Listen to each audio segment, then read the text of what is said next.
Boa tarde. Peço perdão aí pelo pequeno atraso. Agora, nesse segundo momento aqui da nossa conversa, né, do nosso bate-papo, a gente vai entrar um pouquinho nas ferramentas, né? Tudo aquilo que a gente conversou um pouco hoje de manhã. Agora a gente vai um pouquinho mais para a parte prática. Eu queria iniciar, né, evidentemente, com a ferramenta que a gente teve contratada aí agora para a utilização da classe, que é a Jusiá. Ligando todos aqueles ensinamentos que a gente teve na parte da manhã, a Jusiá ela traz, né, para a gente a possibilidade de ter os dados, né, dos tribunais de justiça e dos tribunais superiores, né, enfim, de todo o Poder Judiciário brasileiro, que já existe hoje na Jus Brasil. Essa ferramenta incorpora, né, nos dados de treinamento esses dados e faz com que a gente tenha os dados qualificados, né? Então, a gente diminui a possibilidade de qualquer tipo de alucinação exatamente em razão dessa qualificação dos dados. É importante, né, mais uma vez destacar, e eu deixei ali até um asterisco, né, que eu falei que o principal diferencial dela é que ela é treinada com uma base de jurisprudência nacional, garantindo citações relevantes e mais confiáveis. Veja que o mais confiáveis, né, não quer dizer, evidentemente, que a gente tem que confiar de maneira cega. A gente precisa efetivamente verificar as informações que ela presta para a gente.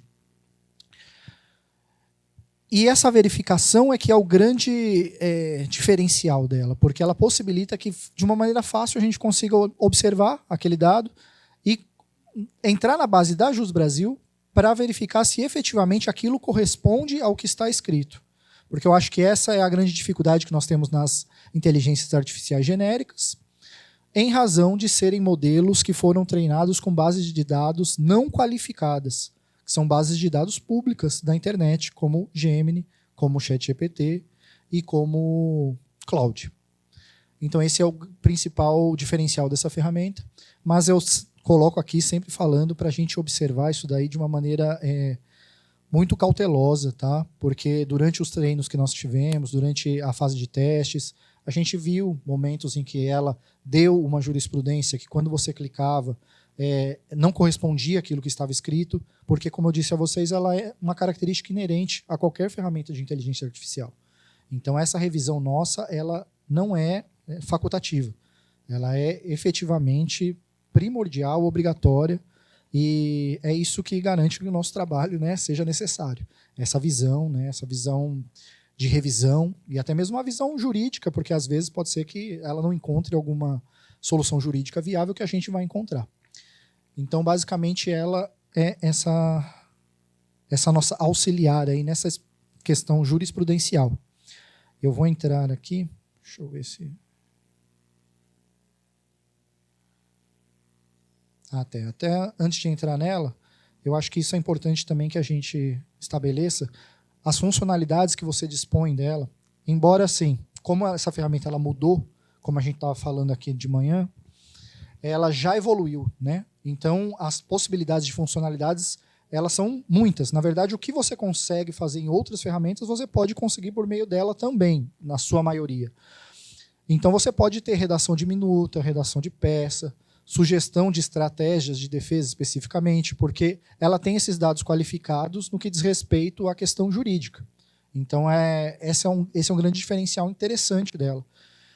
A pesquisa dela é orientada por jurisprudência e explicações jurídicas simplificadas também, né? Porque como ela tem essa base qualificada, ela consegue fazer de uma forma mais simples algumas explicações.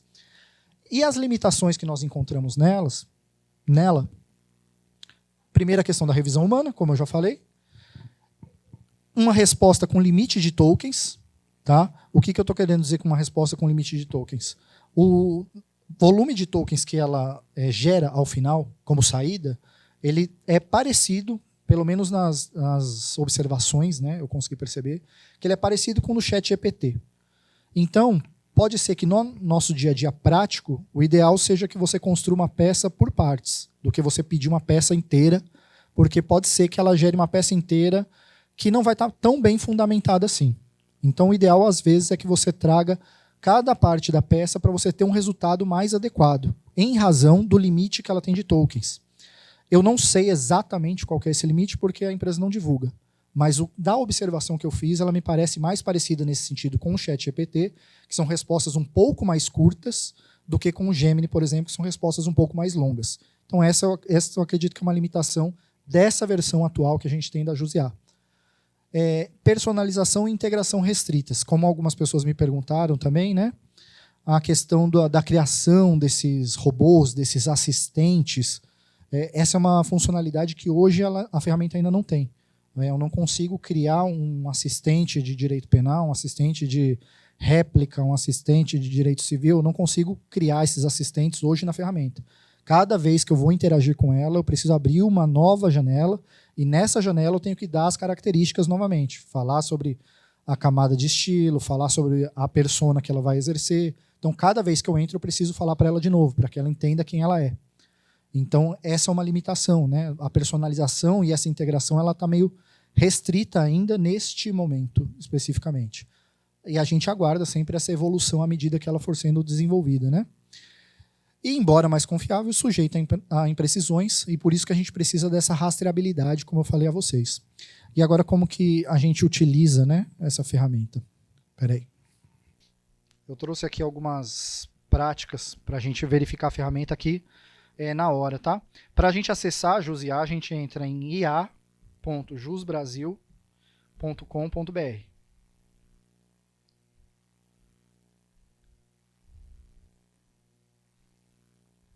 Aqui ele já entrou na minha, né? Especificamente. E aí a interface dele é muito parecida com a interface do ChatGPT e dos outros antigos. Eu vou até mostrar para vocês aqui a versão anterior, que era a que a gente efetuava os testes há alguns meses. Tá vendo aqui? Eu dizia para ele o que eu queria fazer antes aqui. Eu tinha que clicar num botão. Colocar ou fazer uma pergunta, criar um documento, analisar referências. Então ele era um pouquinho mais engessado, porque ele não deixava que fosse uma linguagem mais natural. Eu tinha que ficar clicando naquilo que eu queria. E hoje, na nova, ele simplesmente me dá aqui o prompt e eu coloco o que eu quero. Então aí aqui a gente tem, ele dá algumas sugestões de uso, né? Aqui analise os autos deste processo, me ajude a construir uma peça, mapeie teses relevantes para o meu caso concreto, uma pesquisa aqui de precedentes, que ele fala, me ajude a estudar a viabilidade de um caso, mapeie teses relevantes para o meu caso. Tudo isso daqui é o que a gente chama de quebra-gelo da rotina da inteligência artificial, que é uma forma que eu não sei minimamente o que eu faço. Então ele te dá algumas dicas, alguns parâmetros para você iniciar a partir daqui. Mas não necessariamente você precisa começar aqui, você pode simplesmente conversar com ele normalmente, como faz com o ChatGPT, como faz com o Gemini, como faz com qualquer outro. Aí eu trouxe aqui, por exemplo, nosso exemplo prático, a construção de uma petição. Aqui eu vou explicar para vocês cada detalhe da petição.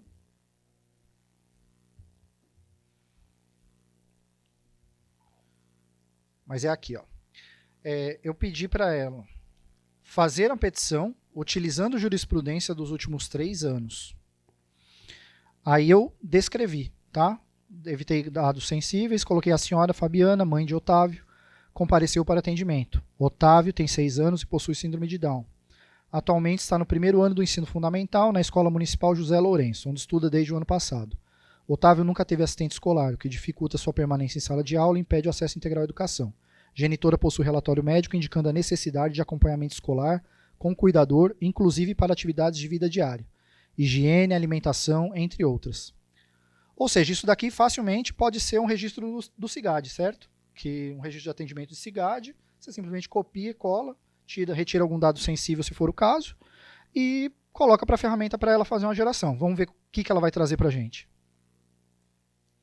Aqui é importante, ela demora um pouco mais do que o Gemini, do que o ChatGPT, por uma questão natural, porque ele não tem a capacidade, né, de servidores enorme que uma Google tem. Então ele demora um pouco mais para produzir essa resposta em relação a essas ferramentas. Mas é um tempo totalmente aceitável. Então ele está criando a peça aqui.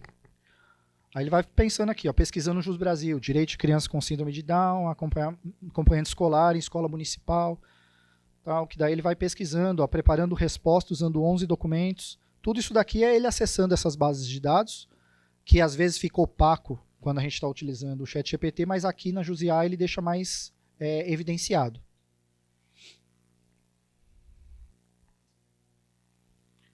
Pronto, vamos lá. E aí a gente tem aqui, ó. Você vê que os dados que eu coloquei, eu não disse de cidade, eu não falei nada, né? Então ele está fazendo uma petição que é básica. Não falei quem sou eu, não falei nada. Então ele vem aqui, Fabiana, tal, nome completo, portador do RG tal, CPF tal, vem respeitosamente perante Vossa Excelência, por intermédio de seu advogado, porque eu não falei quem sou eu. Opa.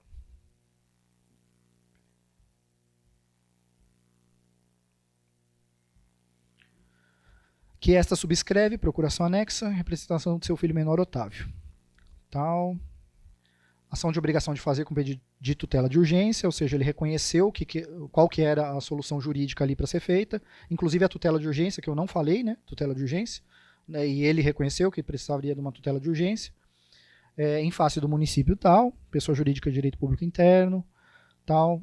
Dos fatos, o autor Otávio, uma criança de 6 anos de idade, diagnosticado com síndrome de Down, colocou o CID, que eu não tinha informado, está regularmente matriculado no primeiro ano do ensino fundamental na Escola Municipal José Lourenço, instituição pertencente à rede de ensino do réu.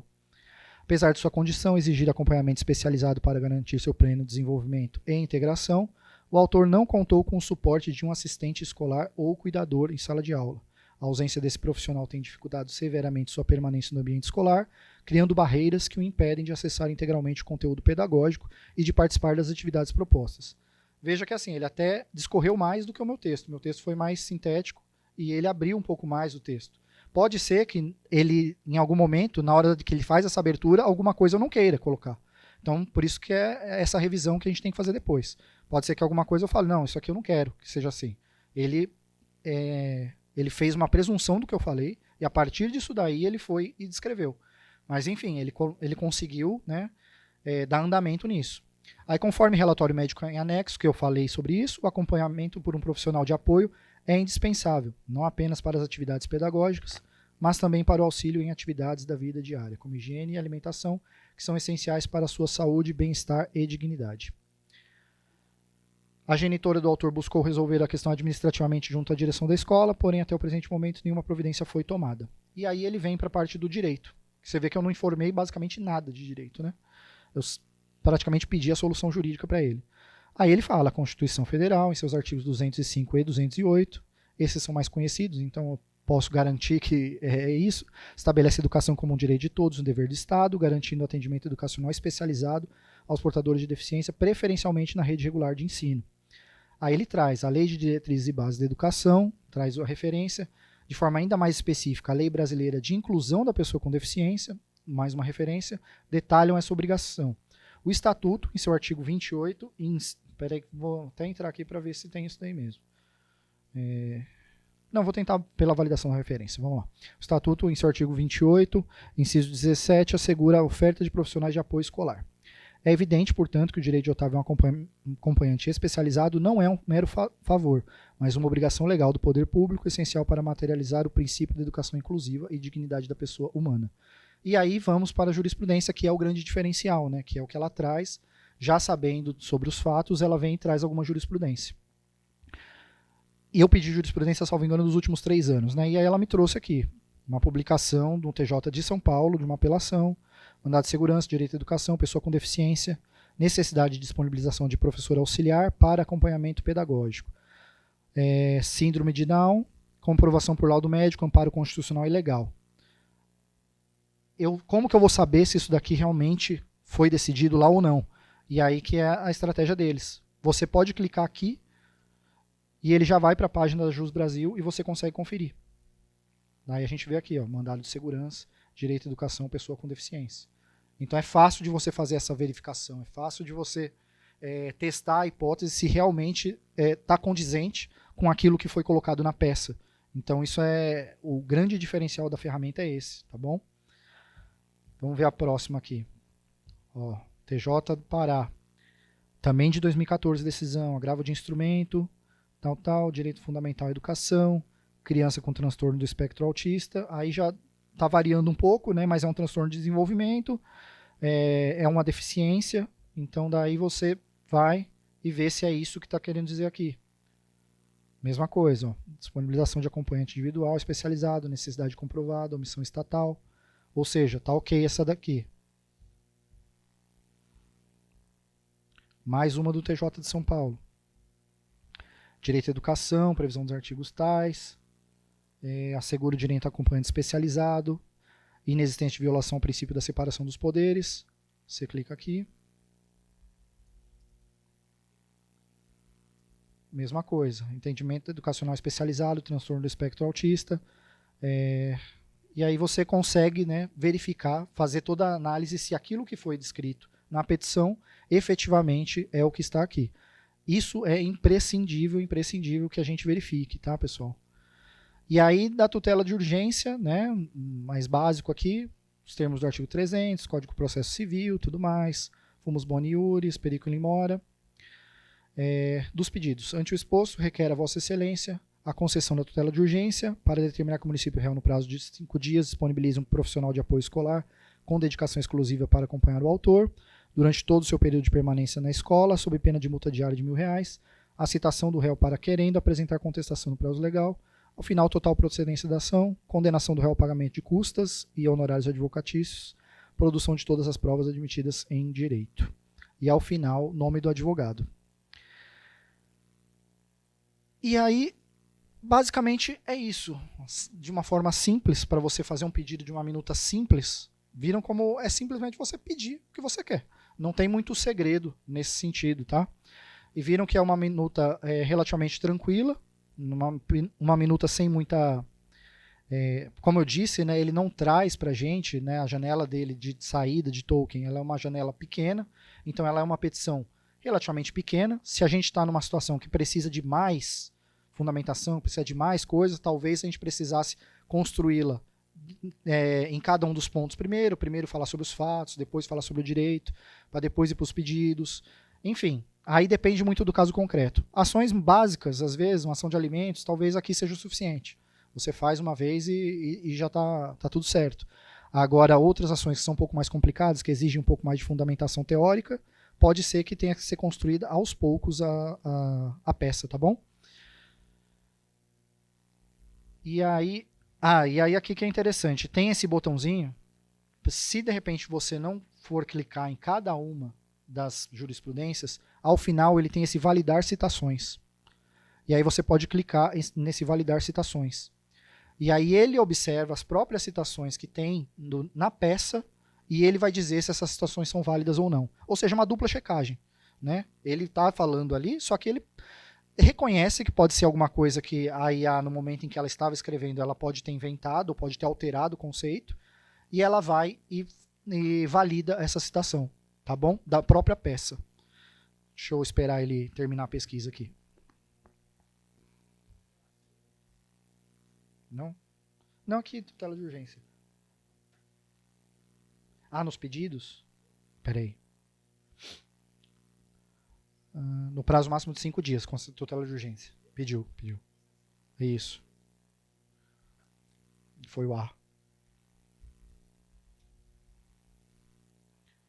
Ó, e é interessante que ele fala aqui, ó, as 2 citações não encontradas, mostrar as 10 referências.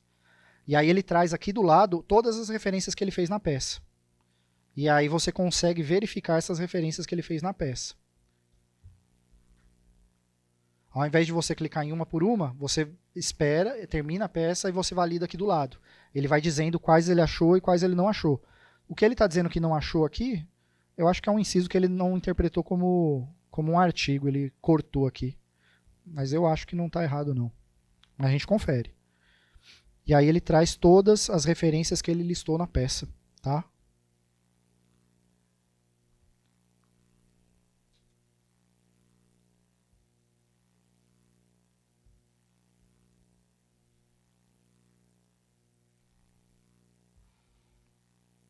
Ele está dizendo que não encontrou esse artigo aqui nessa lei. Então vamos procurar.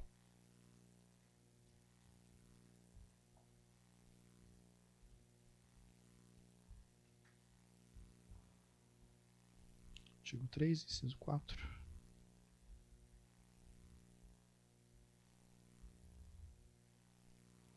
Inciso 4. A linha A. Não, a educação é o ensino profissionalizante. Então, enfim, ele achou. Embora ele tenha falado aqui que não existia, eu fui na fonte mesmo, no Planalto, para verificar e eu vi que estava ok. Ou seja, essa peça aqui está ok, eu poderia protocolá-la tranquilamente. Tá? Então, essa é o trabalho que a gente permanece tendo que fazer, de analisar se o que está aqui está direitinho, se está realmente no site dos tribunais. Teve uma peça que eu usava um modelo de alegações finais, inclusive de violência doméstica, e que era um modelo bem antigo, até antes de eu estar na comarca, eu acabei pegando ele, e tinha uma jurisprudência lá, acho que de 2017, que eu utilizava normalmente, aí um dia eu resolvi colocar aqui na JUSEA para ver. E ela falou, não achei essa referência. Aí eu gelei, eu falei, meu Deus, eu estou fazendo todo esse tempo com uma jurisprudência que não existe, fiquei desesperado. Aí eu entrei na JUSEA, na Jus Brasil, pesquisei a jurisprudência, não tinha. Aí minha perna ficou até bamba. Falei, pronto, vou ser representado.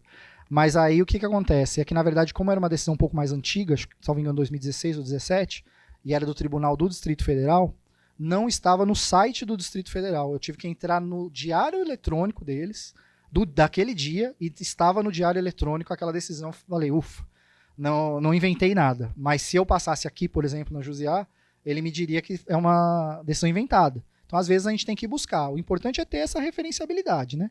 Para a gente conseguir saber onde está a referência e buscar na referência se efetivamente foi aquilo que foi dito, né? E aí a gente tem uma possibilidade aqui de...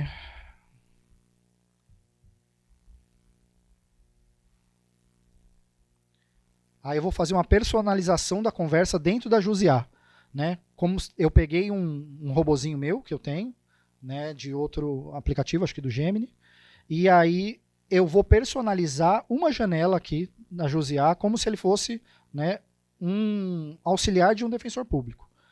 Para daí a gente ver como é que tem algumas alterações na petição final.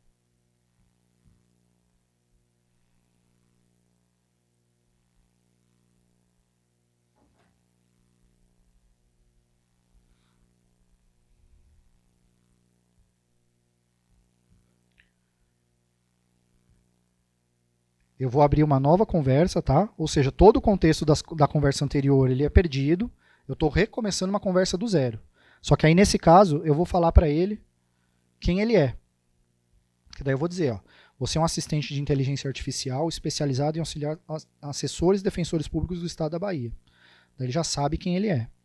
Seu propósito principal é fornecer suporte qualificado na área de direito à saúde no Brasil, com foco específico em casos envolvendo crianças e adolescentes assistidos pela Defensoria Pública, especialmente aqueles com transtorno do desenvolvimento, como transtorno do espectro autista, transtorno do déficit de atenção com hiperatividade, transtorno opositivo desafiador, entre outros. Aí, qual que é o papel dele, que eu espero dele? Atuar como um especialista jurídico e temático, saúde e desenvolvimento infantil, para analisar informações de processos judiciais e administrativos fornecidos pelo usuário, assessor, defensor, e gerar minutas de peças processuais, petições, manifestações, recursos para revisão e aprovação do defensor público.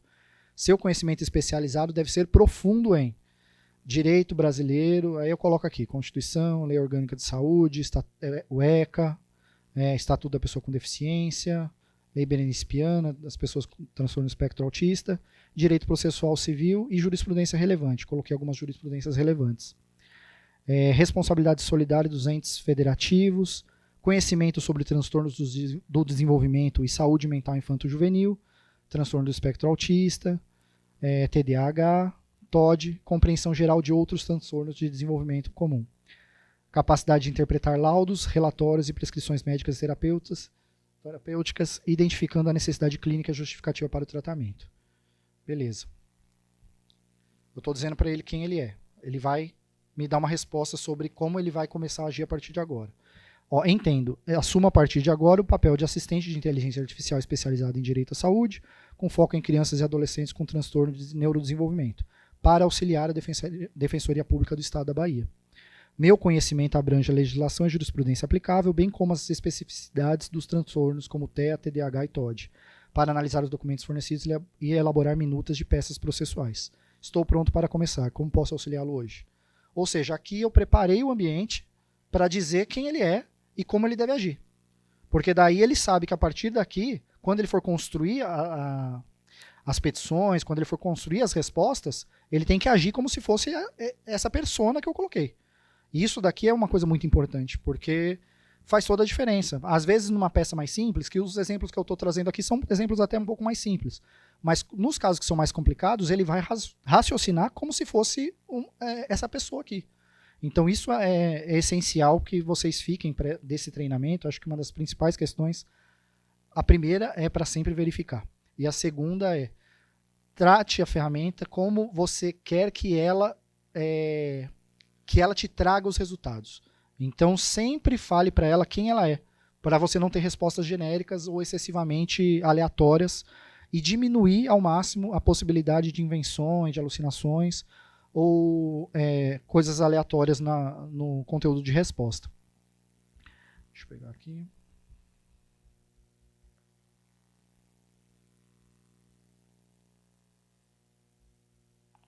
Pronto. Aí eu vou trazer um caso para ele a partir de agora que ele está sabendo quem ele é, né? Então daí eu vou vir aqui, ajuizar, e aí eu trago. Fazer petição inicial, aí eu já trago dados um pouco mais específicos. Contra o município de Piauí e o estado da Bahia, utilizando jurisprudência dos últimos 3 anos. Senhora Carolina, mãe de Pietro, compareceu para atendimento. Pietro tem 4 anos e possui diagnóstico de transtorno do espectro autista nível 2 de suporte. Pietro demonstra dificuldade na fala, além de ecolalias e estereotipias. A genitora possui relatório médico indicando a necessidade de terapia ocupacional 2 vezes por semana, psicologia 2 vezes por semana, fonoaudiologia 2 vezes por semana. Não houve resposta administrativa do município ao pedido realizado. Novamente, isso daqui é basicamente um registro de SIGAD, né? Para quem atua na infância, isso daqui é toda hora, né? Então, é isso. É o registro lá do jeito que ele está no SIGAD, de uma ação que ela é, assim, muito comum para a gente. Você pegar aquele registro que está ali, a partir do momento que a ferramenta sabe quem ela é e o que é esperado dela, você diz simplesmente o que ela precisa fazer. Aí ele está pesquisando aqui. Vamos ver o que ele vai trazer. É bom que essa questão de ser aleatório, né, da inteligência artificial, ela pode me colocar em saia justa aqui, fazer tudo errado. Então dá um quê de tensão na explicação. Mas vamos lá, acho que vai dar certo. Pesquisando resposta usando 8 documentos. Vamos lá. Excelentíssimo senhor Dr. Juiz de Direito da Vara da Fazenda Pública da Comarca de Piauí, Estado da Bahia, pedido de tutela de urgência. Pietro, neste ato representado por sua genitora, a senhora Carolina, por intermédio da Defensoria Pública do Estado da Bahia. Então ele já traz, porque ele sabe que ele é o assessor do defensor. Se você não colocar isso, ele vai trazer como aquela petição como advogado. Ação de obrigação de fazer com pedido de tutela de urgência em face do município de Piauí, pessoa jurídica de direito interno, Estado da Bahia. Aí ele já, como é defensoria, ele já traz a gratuidade de justiça. Parte autora, assistido pela Defensoria Pública do Estado da Bahia, o que evidencia sua hipossuficiência econômica, não possuindo condições de arcar com as custas processuais e honorários advocatícios. Dos fatos. O autor, Pietro, de apenas 4 anos de idade, foi diagnosticado com TEA, nível 2 de suporte, conforme relatório médico anexo. Em razão de sua condição, apresenta dificuldades significativas na comunicação, incluindo atraso na fala, ecolalias e estereotipias, que demandam intervenção terapêutica imediata e contínua para o seu desenvolvimento. O médico que acompanha o menor, veja bem, né, aquilo que eu falei da questão dos vieses, né, ele traz ainda o termo menor, porque a base de dados, a base de conhecimento com a qual ele foi alimentada, é uma base que está estereotipada com o termo menor. Então ele vai simplesmente pegar e reproduzir isso. Por isso que o ideal é corrigi-lo. Então, quando estiverem usando, pode falar, substitua o termo menor. À medida que várias pessoas forem fazendo isso, automaticamente essa ferramenta pode ir aprendendo também a melhorar essa linguagem, né? Aí, o menor prescreveu em caráter de urgência a realização de terapias multidisciplinares a saber. Você vê que, assim, ela coloca uma petição bem limpinha, bem feita, né, bem construída. Terapia ocupacional 2 vezes por semana, psicologia 2 vezes por semana, fonoaudiologia 2 vezes por semana. Genitora do autor buscou administrativamente junto ao município o fornecimento do tratamento, contudo não obteve qualquer resposta, caracterizando omissão do ente público em prover o necessário à saúde da criança. Diante da inércia e da urgência que o caso requer, não restou alternativa senão a busca da tutela jurisdicional. Aí do direito. Veja que, como eu disse, quais as bases teóricas que eu queria que ele fosse especializado, ele já traz uma fundamentação maior do que aquela petição genérica.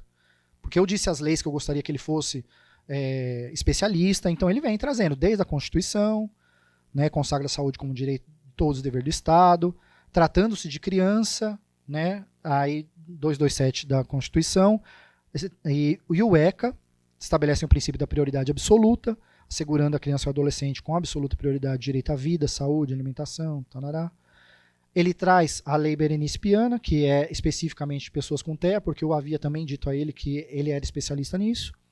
E a lei que institui a Política Nacional de Proteção dos Direitos da Pessoa com Deficiência, do espectro autista, que equipara a pessoa com TEA à pessoa com deficiência para todos os efeitos legais. Da responsabilidade solidária, como eu havia falado da responsabilidade solidária, que eu queria que ele fosse especializado nisso também, ele traz o tema 793, né? Firmou a tese, os entes da federação, em decorrência da competência comum, são solidariamente responsáveis nas demandas prestacionais na área de saúde. E aí ele vem com a jurisprudência do Tribunal de Justiça da Bahia sobre isso. Porque ele reconhece, como eu disse a ele, que eu sou um defensor da Bahia, ele me traz da Bahia. Então daí ele traz aqui, TJ da Bahia, publicado em 31/8/2024, um agravo do instrumento, né, tratamento de transtorno do espectro autista, custeio pelo ente público, obrigatoriedade. E aí a gente vai lá para a nossa verificação, se é isso mesmo. Clica aqui.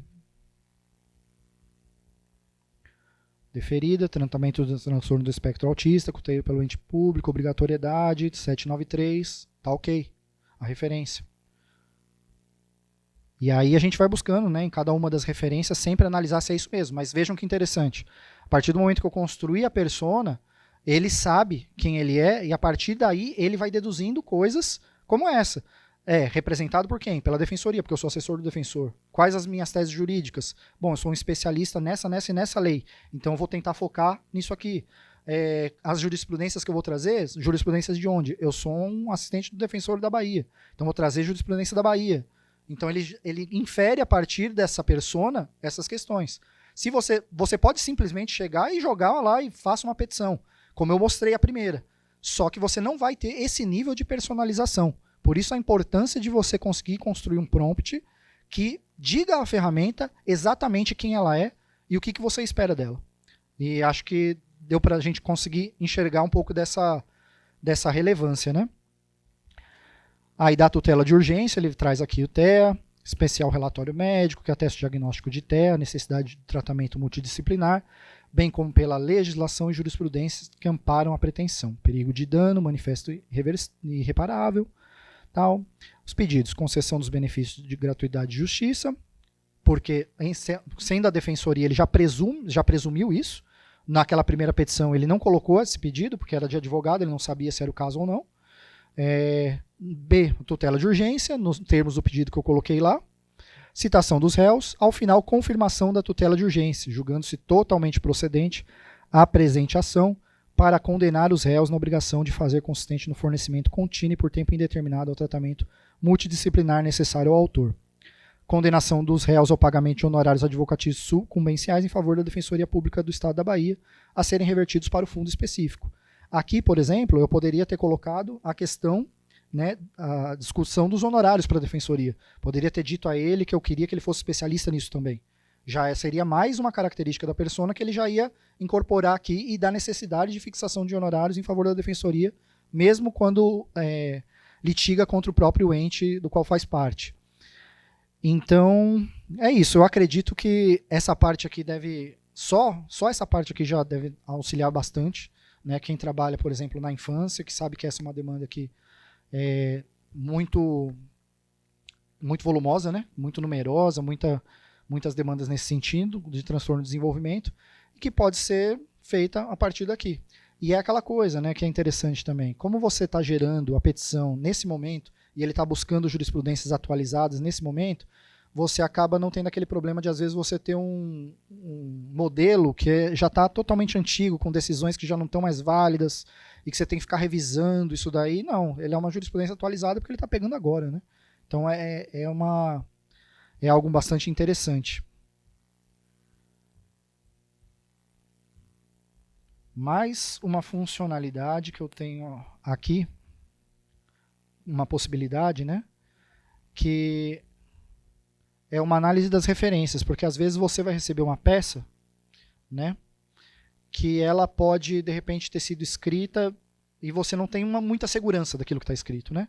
E aí você fala, poxa, será que eu vou ter que ficar entrando na peça para validar cada uma das jurisprudências? É melhor, não tem um jeito para eu conseguir saber isso de forma rápida? Então essa é uma outra possibilidade também de uso aqui da JUSIA.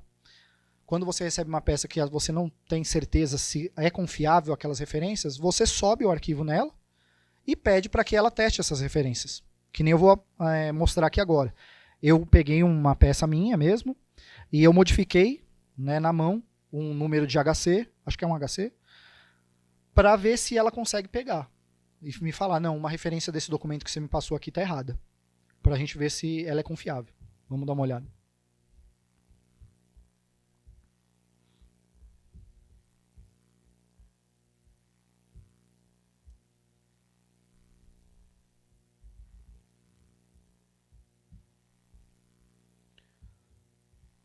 Ó, eu faço o pedido aqui, ó, analisa a referência das jurisprudências utilizadas na peça em anexo. E aí eu vou jogar a peça, né, que está em anexo.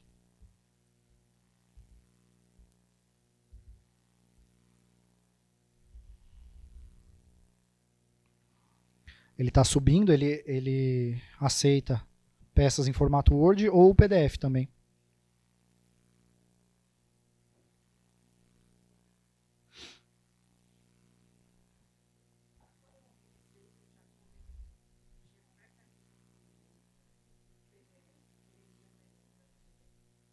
Não, o que acontece é que PDF, na verdade, existe o seguinte. Algumas ferramentas estavam tendo dificuldades de ler o PDF. Só que agora está mais tranquilo isso. Porque antes você precisava muitas vezes passar por uma ferramenta de OCR, que é o nome, que é uma ferramenta que pega um PDF e transforma ele num editável e depois jogar nas aplicações. Só que hoje, pelo menos o Gemini e o ChatGPT, eles estão com um sensor nativo de OCR muito bom. Qualquer PDF que você coloca lá, ele consegue interpretar. Teve uma questão até de uma receita médica que eu recebi uma vez, que eu não estava entendendo nada do que estava escrito. E aí eu coloquei e ele reconheceu e me disse o que estava escrito. Então ele está com um reconhecimento de OCR muito bom. Assim, é muito raro você ter que fazer uma conversão anterior. Ó, vou colocar aqui, analisa a referência das jurisprudências utilizadas na peça em anexo.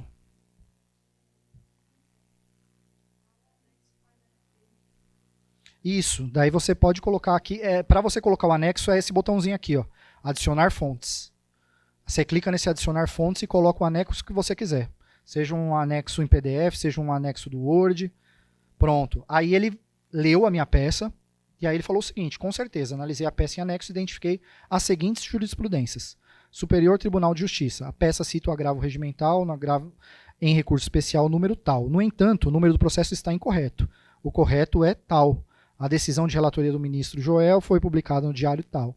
O julgado trata da necessidade de comprovação de dolo para a configuração do crime de comercialização de combustíveis, ou seja, outra coisa que não tinha nada a ver com o que eu queria. A peça menciona a apelação criminal número tal, de relatoria da desembargadora federal Mônica, julgada no dia tal. Neste caso, o julgado aborda tal. O princípio da bagatela imprópria, que permite ao juiz deixar de aplicar a pena quando ela se torna desnecessária. Ou seja, ele quis dizer o seguinte, a minha primeira fonte está equivocada, não é isso. Né? Ele está falando que eu coloquei, mas que o número está incorreto, que o correto é outro número. Então aí eu vou e busco essa referência. Então se você tiver dificuldade de saber isso, pode colocar na ferramenta e pedir para que ela valide as referências. Você vê que ela leu, ela identificou os dois acórdãos que eu citei, e dos dois acórdãos ela falou, esse primeiro está errado. O segundo está certo. Então é mais uma possibilidade de utilização também da JUSIA, quando a gente está nesse processo, às vezes, de receber uma peça, né, de um estagiário que a gente está começando, a gente não tem aquela garantia ainda de que está ok. Essa é uma outra possibilidade que a gente tem com a JUSIA também, tá bom?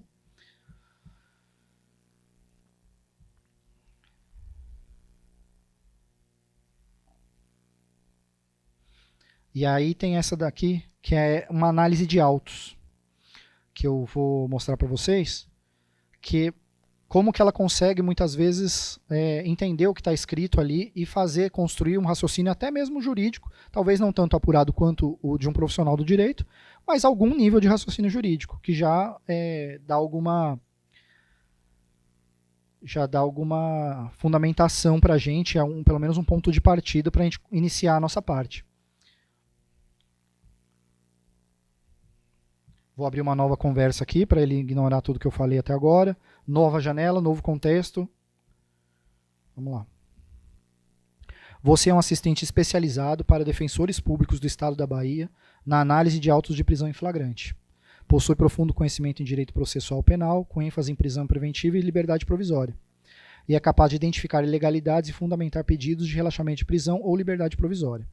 Analise o APF em anexo e faça a minuta do pedido de liberdade provisória / relaxamento do flagrante com jurisprudência atualizada. E aí eu vou colocar aqui um APF que eu baixei só para a gente fazer um teste do que ela vai gerar. Aqui eu não quero ser muito rápido se alguém não estiver entendendo. Aqui para você subir as fontes, tá? É só clicar aqui, nesse botãozinho adicionar fontes, e você pode adicionar os arquivos que você quiser que ele utilize como parâmetro, tá bom? Esses arquivos, eu não sei se há algum limite nesses arquivos, porque até hoje eu nunca precisei ultrapassá-lo, mas eu às vezes coloco alguns arquivos grandes aqui que tá ok. Você sabe, Pedro? Ah, pronto. Deixa ele falar.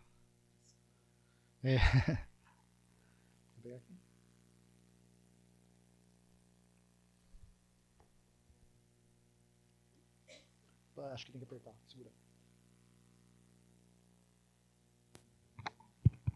Bom, é o seguinte, gente. Na versão de teste, os colegas que passaram pelo teste, talvez você lembre disso, ele tinha um limite que até era um limite que todo mundo achou meio inusitado, que não era um limite de tamanho de arquivo, não era a quantidade de mega, não era o tamanho do arquivo, era a quantidade de páginas do arquivo. Ele tinha um limite de 25 páginas.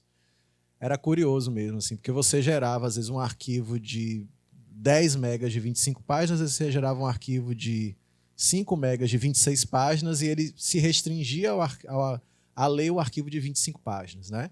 E aí isso levava a gente para a condição de ter, talvez que necessariamente para usar processos maiores, ter que particionar o processo ou pelo menos selecionar as peças que nos fossem mais importantes, né? Nessa plataforma que a gente está trabalhando, que é a plataforma nova, que ela é geral, que ela atende mais a todo mundo, a gente não observou esse limite de 25 páginas. Eu subi um processo até razoavelmente grande, de cerca de, acho que 50 mega, ele subiu bem, fez leitura. Então, ele já não está com essa limitação de 25 páginas que tinha antes, né? Mas, evidentemente, seja por uma questão de capacidade de processamento, demora, etc. e tal, talvez em alguns momentos, com processos muito volumosos, a gente se veja em estado a ter que fazer uma seleção daquilo que é mais importante. Aqui para fazer uma analogia lá como a gente fazia habeas corpus no passado, que a gente selecionava as peças, né, e mandava. Mas hoje ele não está com essa limitação, que 25 páginas realmente era uma limitação que chamava um pouco de atenção, né? Mas ele não tem essa limitação nesse momento, a gente não está trabalhando com nenhuma limitação específica nesse momento. Mas, obviamente, se você subir uma quantidade cavalar, né, de um documento gigantesco, ele vai ter dificuldade de processamento como qualquer um teria, né? Então, assim, mas a gente não identificou ainda nenhuma limitação específica, identificando, até no diálogo que a gente vai ter com as pessoas no uso da ferramenta, a gente vai aprendendo a lidar com isso e buscando estratégias e formas de lidar com isso também. Viu?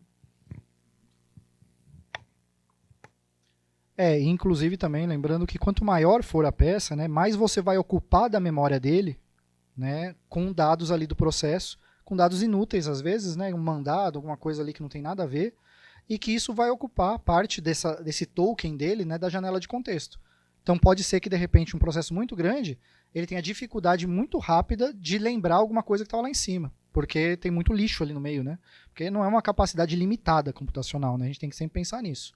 Então, o que você puder economizar de token é melhor. Se você tiver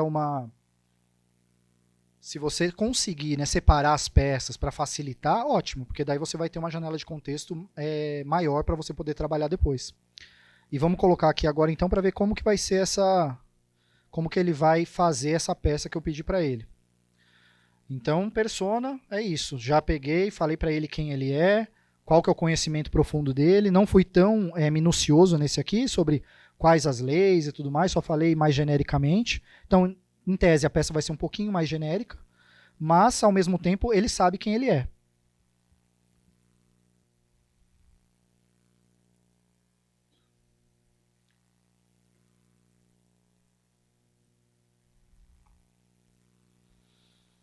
O caso aqui é um caso de embriaguez ao volante, tá? Por isso que ele está pesquisando aqui na jurisprudência e tudo.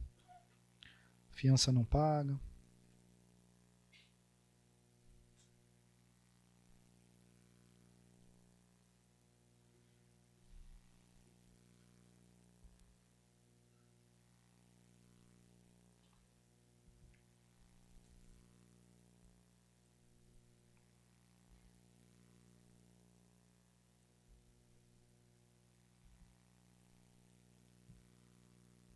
Pronto, vamos lá. Excelentíssimo senhor doutor juiz de direito, tal, número do processo, nome do assistido, e aí aqui tem o pedido de liberdade provisória com dispensa do pagamento de fiança, a fundamentação na Constituição. Veja que assim, eu nem dei para ele o meu modelo, tá? Eu só disse para ele quem ele é e o que ele deveria fazer. E aí ele já traz todas essas informações aqui que são bem relevantes. Vamos lá. O requerente foi preso em flagrante no dia 18 de julho dos fatos de 2025 pela suposta prática dos delitos tipificados no artigo 306 do CTB e no 331 do Código Penal, desacato. A autoridade policial, ao lavrar o auto de prisão, arbitrou fiança no valor de R$2.000, contudo, conforme consta expressamente no ofício de comunicação, o requerente não efetuou o pagamento por não possuir condições financeiras, motivo pelo qual permanece custodiado à disposição do juízo. Manutenção da prisão do requerente exclusivamente do direito, né? A manutenção da prisão do requerente exclusivamente em razão do não pagamento da fiança arbitrada configura manifesto constrangimento ilegal, violando garantias constitucionais e a própria finalidade das medidas cautelares.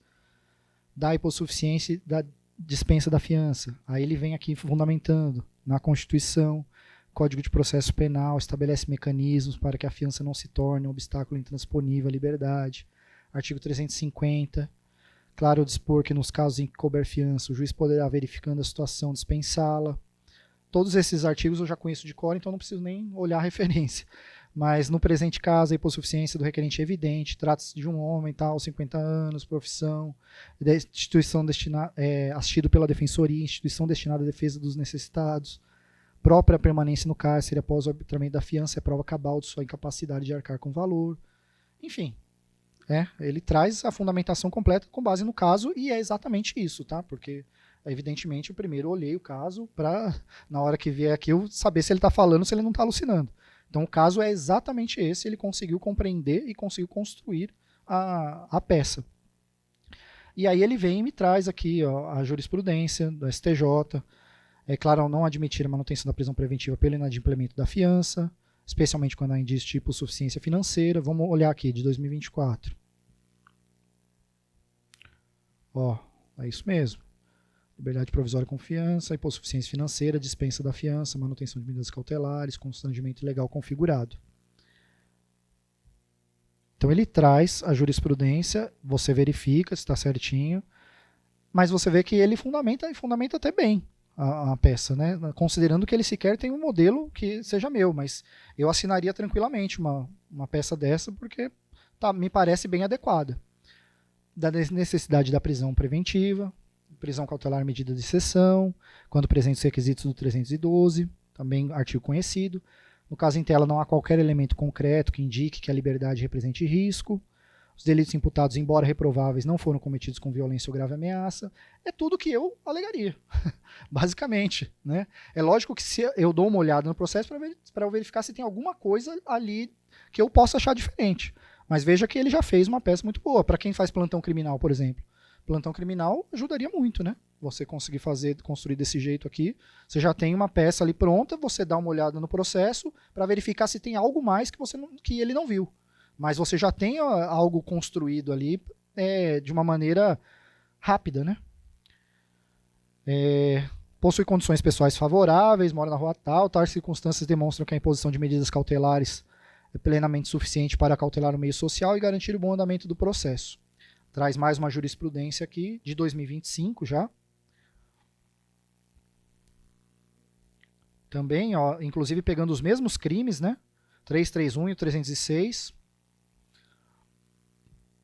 Né? Portanto, a manutenção da custódia do requerente é medida desproporcional e ilegal, devendo ser imediatamente relaxada. Dos pedidos, ante o exposto, requer a Vossa Excelência a concessão da liberdade provisória ao requerente, com a dispensa do pagamento da fiança, nos termos do artigo 350 do Código de Processo Penal, em razão de sua manifesta hipossuficiência econômica. A imediata expedição do competente alvará de soltura, caso Vossa Excelência entenda pela necessidade de alguma medida cautelar, a aplicação das cautelares do 319. Ou seja, uma petição, né, totalmente adequada, aqui é o caso concreto.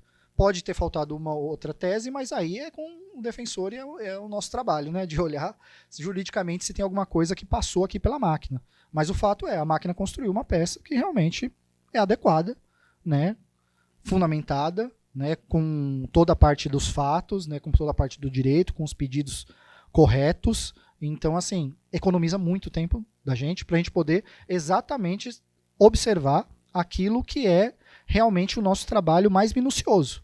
Para daí olhar se de repente, será que teve alguma alegação dele na delegacia que eu posso verificar? Enfim, outras possibilidades. Mas ela já traz algumas teses que são bem interessantes para a gente partir como ponto de início, né, do nosso trabalho. Então, essa é uma outra possibilidade do uso da JUSIA. Deixa eu ver aqui se eu tenho mais algum outro do roteiro prático.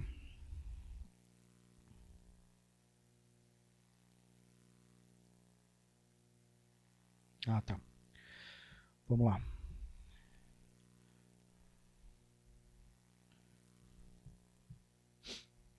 Nova conversa agora. Novo contexto. Você é um especialista em direito processual penal e direito penal. Analise a sentença e identifique teses a serem elaboradas pela defesa em recurso de apelação com precedentes atualizados. E aí eu vou jogar uma sentença aqui.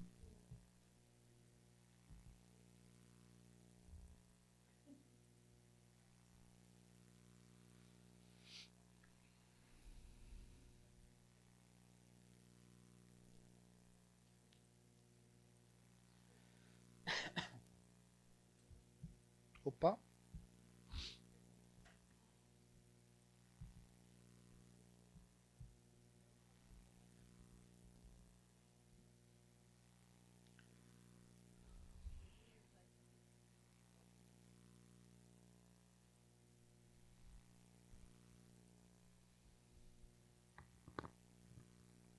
Pronto, subiu a sentença.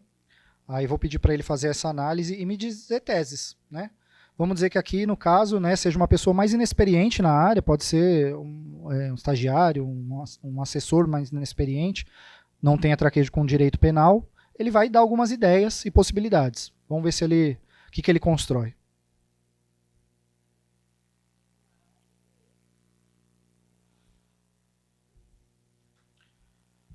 Ó, aí ele traz aqui algumas possibilidades de tese, né, que é um homicídio culposo, né, com várias mortes. E aí ele traz algumas possibilidades de tese, ó, redução da fração de aumento do concurso formal de crimes, em razão da quantidade de crimes. É uma sentença com um bom potencial de êxito, porque foi um aumento na máxima, mas em razão da quantidade pode ser que a gente consiga argumentar para uma diminuição menor do que a máxima. Como desenvolver a tese? Argumento central, sustentar que o aumento da pena no concurso formal não deve ser um mero cálculo matemático, baseado no número de vítimas, mas sim uma análise que considere as particularidades do caso, incluindo as circunstâncias judiciais favoráveis do réu, como ele tinha circunstâncias judiciais favoráveis. Ou seja, uma tese jurídica que é interessante, realmente. né, fundamentação, jurisprudência dos tribunais superiores e diversos tribunais de justiça entende que a exasperação da pena no concurso formal deve ser fundamentada não apenas no número de delitos, mas também nas circunstâncias do crime. Afastamento ou redução do valor mínimo para reparação de danos. E aí ele me dá as duas teses, a ausência de pedido expresso e contraditório. Ele traz uma súmula. Essa súmula aqui nem eu conhecia, deixa eu dar uma olhada.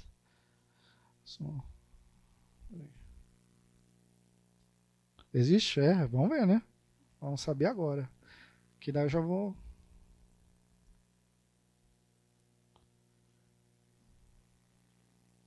Não, isso aqui não. Eu vou pedir para ela fazer essa análise depois, no final, vamos ver. Estabelece que a fixação de valor mínimo para a reparação dos danos causados pela infração exige pedido expresso do ofendido ou do Ministério Público. De fato, é isso, né? Então, é uma tese que é interessante. Incompatibilidade com a situação financeira do réu. A própria sentença reconhece a condição financeira presumivelmente modesta. A defesa pode argumentar que o valor fixado é excessivo e incompatível com a realidade econômica do apelante, tornando a obrigação inexequível. Ou seja, são análises bem jurídicas, né? Que, fazendo a análise do banco de dados que ele tem, com todas as decisões que ele tem, ele consegue observar que essa sentença pode padecer desses vícios. Então, aí ele te traz essas possibilidades para que você analise e fale se faz sentido ou se não faz. Eu, por exemplo, Eduardo, acho que a primeira é um pouco difícil, porque foram 11 mortes. 11 mortes é normalmente a máxima mesmo do aumento. Mas pode ser alegado. É uma possibilidade que ele te dá para que você faça a análise jurídica depois disso, né? Aplicação da atenuante... essa daqui é... Vamos ver o que ele acha disso. Aplicação da atenuante da confissão abaixo do mínimo legal. A sentença reconheceu a atenuante da confissão espontânea, mas deixou de aplicá-la por força da súmula 231. Embora a súmula 231 seja amplamente aplicada, a defesa pode sustentar sua inconstitucionalidade ou ilegalidade, overruling, argumentando que sua aplicação viola os princípios da isonomia e da individualização da pena. Trata-se de uma tese, ele até fala isso, né? Trata-se de uma tese de vanguarda, com menor possibilidade de acolhimento, mas que pode ser utilizada para fim de pré-questionamento para os tribunais superiores. Enfim, são teses que ele me traz, que não me exime, né, de fazer a minha análise, evidentemente, mas são possibilidades, né, que às vezes pode acontecer de uma tese passar, mesmo no olhar mais atento, ela pode passar e de repente você tem uma luz aqui, principalmente nos casos que são mais complicados, nos casos complexos, que é interessante a gente ter esse outro olhar, né, esse par de olhos externo aqui, a gente mesmo.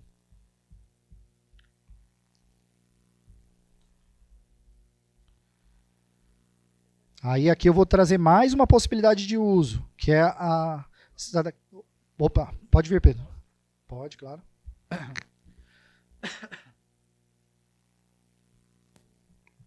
Gente, só para complementar uma coisa em relação à outra explicação que você deu, que você pediu para ele analisar a sentença, ele te deu uma série de fundamentações, possibilidades jurisprudenciais e tal.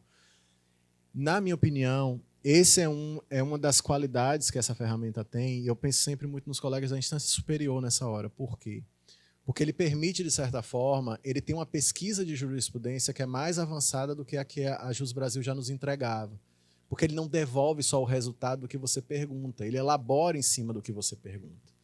Então, por exemplo, para quem está na instância superior, para quem está litigando para o Tribunal Superior, que você precisa cotejar a jurisprudência, comparar a jurisprudência, tanto do próprio tribunal quanto do tribunal daqui com o Tribunal Superior, ele acaba que ele entrega uma possibilidade de que você tenha uma descrição melhor em relação a isso. Tá?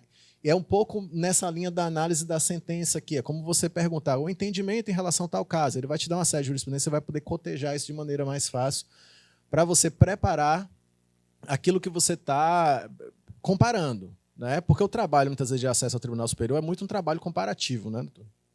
Tá aqui, não deixa mentir. Porque você tem que olhar o que está se decidindo, você tem que olhar se está tendo um outro fluxo de decisão. Né? Ele, às vezes, ele não vai chegar tão longe quanto algumas coisas que a gente tem que fazer, como, por exemplo, você conseguir perceber qual é o entendimento de câmaras distintas, né? Para você poder fazer certo tipo de análise, ter certo tipo de providência, né? Até de estabilização de jurisprudência. Mas ele já garante para a gente, pelo menos, eu acho que ele nos dá um pouco mais para a gente, porque ele desenha o panorama. Né? É diferente de você indicar o tema e procurar. Eu procuro o tema, eu pego todas as jurisprudências, que era o que a gente estava conversando ali, aí eu tenho que construir o panorama, que ele já adianta um pouco mais disso para a gente. Né? Então, isso aqui É um outro vetor assim, que eu acho que é interessante a gente perceber. E aí a gente tem que dizer, com todas as cautelas que a gente está tendo em falar, da necessidade de observar, de conferir, a gente tem que conferir essa súmula aqui agora, né, Eduardo? Essa súmula aqui de agora em tempo real. Isso é algo que as outras ferramentas de inteligência artificial não nos dão. Porque, como eu disse antes, se é ChatGPT, se é Gemini, se é Grok ou qualquer outro, eu presumo que ele está alucinando. Porque ele consulta numa base aberta e ele nos traz outra coisa. Aqui, como eu estou presumindo que ele está elaborando com fontes verdadeiras, ele acaba que ele consegue fazer essa confrontação de maneira melhor e aí eu consigo, pelo menos, queimar algumas etapas no meu raciocínio, entendeu?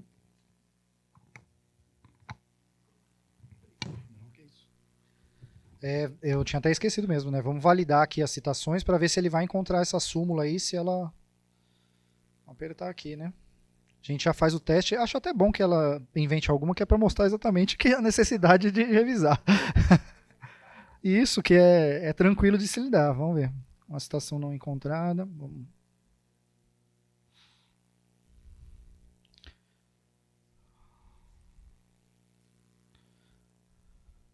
Exatamente ela, ó, uma citação não encontrada, em vermelho. Aí o vermelho ele vem aqui, ó, tá em vermelho. Súmula 59 do TJ Bahia. Ele não localizou. Então aí aqui você já sabe, opa, deu algum problema. Então se não tem essa súmula, você já tira isso aqui da sua peça já. Uhum. A janela do Firefox, tá. Ah, não, que eu pesquisei? Não. Que você pesquisou, não. Não. Mas assim, aí teve uma coisa interessante, inclusive, só retomando aqui. Ah, tá aqui, ó. Tá aí? Tá aqui. Você volta Uhum. lá, sobe. Ó, Tá aqui. isso aqui está acontecendo, é importante até a gente alertar as pessoas para isso. O uso da inteligência artificial está tão disseminado que a consulta do Google está se tornando, em primeiro ambiente, uma consulta à inteligência artificial do Google. Sim. Quando Eduardo pega e consulta a súmula 59 do TJBA no Google, a inteligência artificial do Google também alucinou. E nos trouxe uma súmula 59 do TJBA. Né? Isso tem criado umas situações muito curiosas, porque as pessoas estão procurando legislação e não estão se atentando que agora no Google, na maioria das vezes, a primeira coisa que vem é a inteligência artificial e está vindo informação que não é adequada. Né?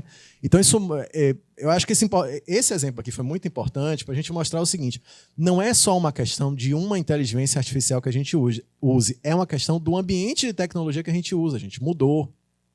A gente está super acostumado a procurar jurisprudência no Google. A gente não anda mais com VADMEC embaixo do braço. Certo? E o Google está me induzindo a erro de novo, porque a primeira resposta dele veio da inteligência artificial. Certo? Então, isso mostra como a gente não está autorizado nem a usar e nem a ficar nesse ambiente de hoje, achando que a gente não tem como olhar se a coisa realmente existe, se é aquilo e tal. E estamos mostrando aqui a maneira de lidar com isso. Está aqui a ferramenta da validação, está a orientação para que a gente sempre procure, para que a gente sempre revise, para que a gente sempre olhe, porque não tem como a gente escapar disso. Isso. Vejam, vou repetir.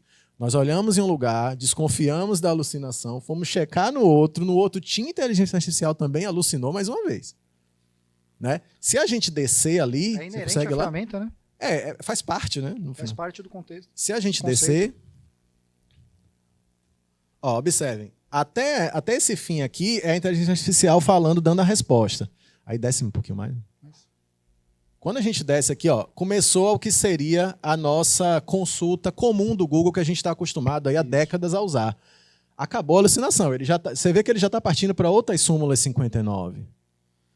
Porque ele está encontrando outras referências, mas não aquela especificamente que ele alucinou antes e criou. Entendeu? Então, assim... Aí já não é... Isso, exatamente. Exatamente. Aí é a busca da aquela internet... diferença que eu falei de manhã. Isso, automação e inteligência artificial. Perfeito. É a busca da internet do passado, Isso. que ainda é um pouco mais segura do que algumas coisas da internet do presente.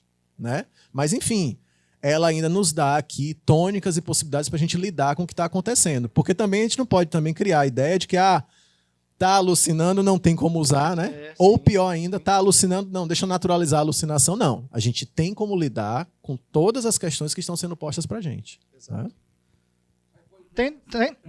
Tendo a referência, você busca a referência. É isso que importa. É a facilidade de você buscar a referência para saber. E sempre quando alguém fala, mas a inteligência artificial alucinou, lembrem do que eu falei. É inerente à condição da ferramenta de inteligência artificial.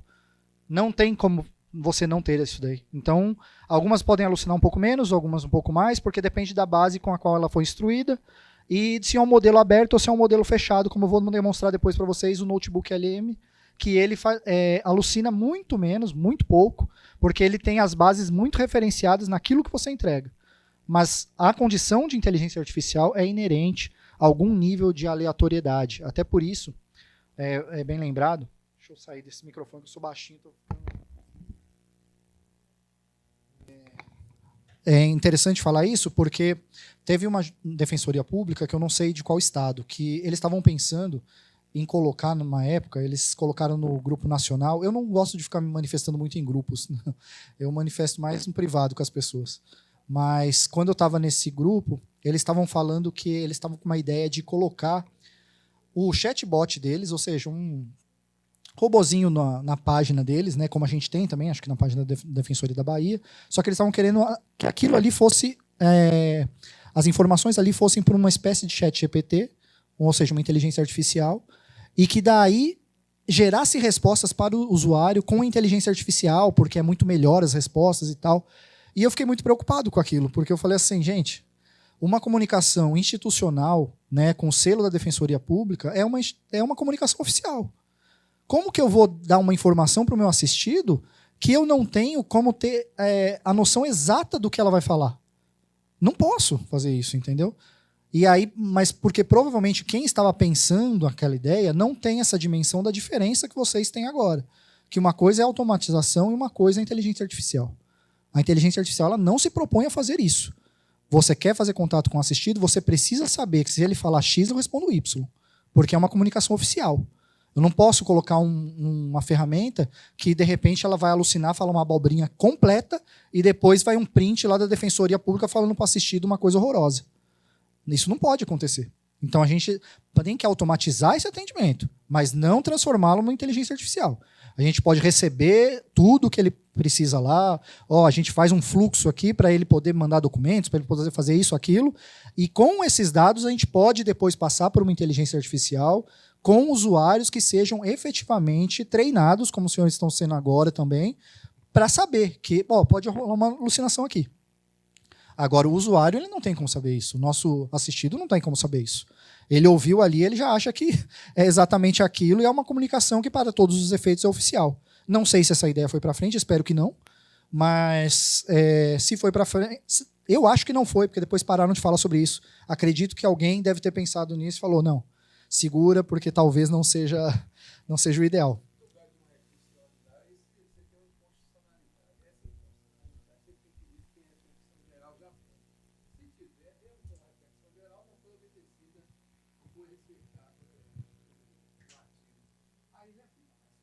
Sim, fica. E como você tem... Ela acaba sendo também uma busca de jurisprudência 2.0, digamos assim, né? Porque ela consegue interpretar também os julgados. Porque não sei se é impressão minha, mas eu vejo que aqui no TJ da Bahia, muitas ementas, elas meio que se confundem com o inteiro teor, de tão grandes que elas são, né?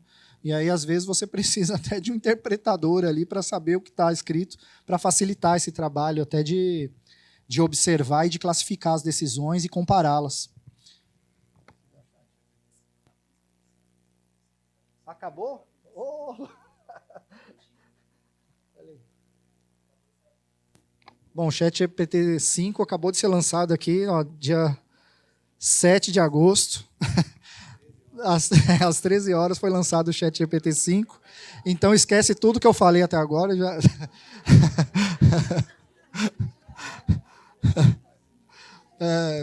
Mas entendem por que quando o Alan me chamou para fazer essa apresentação, que eu disse da necessidade da gente entrar um pouco nos conceitos, porque o ChatGPT-5 ele vai chegar, mas persona, token, camada de contexto, tudo isso vai permanecer. Então, tudo isso é conceitual, não você consegue ter um conhecimento que realmente vai te agregar, independentemente de qual seja a ferramenta. Ao passo que isso que eu estou fazendo aqui agora, por exemplo, da Jusiá, já é um conhecimento mais datado, que pode ser que na próxima versão já seja totalmente diferente a forma como ela vai fazer. Deixa eu ver aqui o que mais que eu preparei aqui para o roteiro. Pronto. da plausibilidade jurídica aqui. Essa daqui foi meio que eu que inventei um pouco, que eu costumo fazer isso daqui de vez em quando. Eu digo para ele o seguinte: com base em seu conhecimento jurisprudencial, avalie a possibilidade de êxito do mandado de segurança em anexo. Aí eu vou colocar um mandado de segurança aqui que eu fiz. Pronto. Esse mandado de segurança que eu fiz, ele foi de um caso que os juízes eles têm um costume até de fazer isso, para quem é do criminal aí, eles nomeiam normalmente no incidente de insanidade, eles nomeiam a Defensoria Pública como curadora.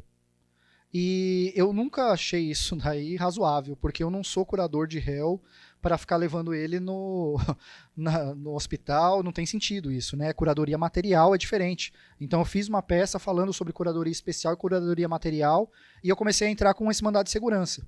Eu consegui, mas aí eu coloquei aqui para ele analisar e me dizer o que ele acha da plausibilidade jurídica da minha tese. E aí ele vai fazer uma análise no banco de jurisprudência e vai dizer se ele acha que é viável, se tem alguma possibilidade de êxito na demanda ou se não. Vamos ver aqui o que ele traz.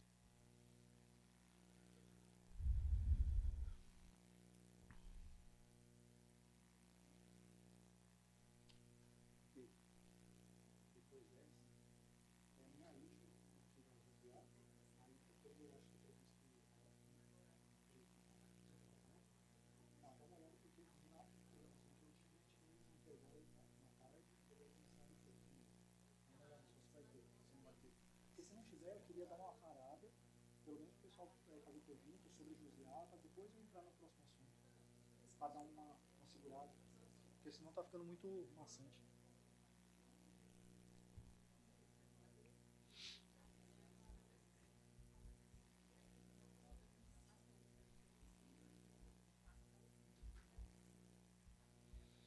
Pronto, ele trouxe aqui a análise que ele fez da plausibilidade jurídica da minha tese.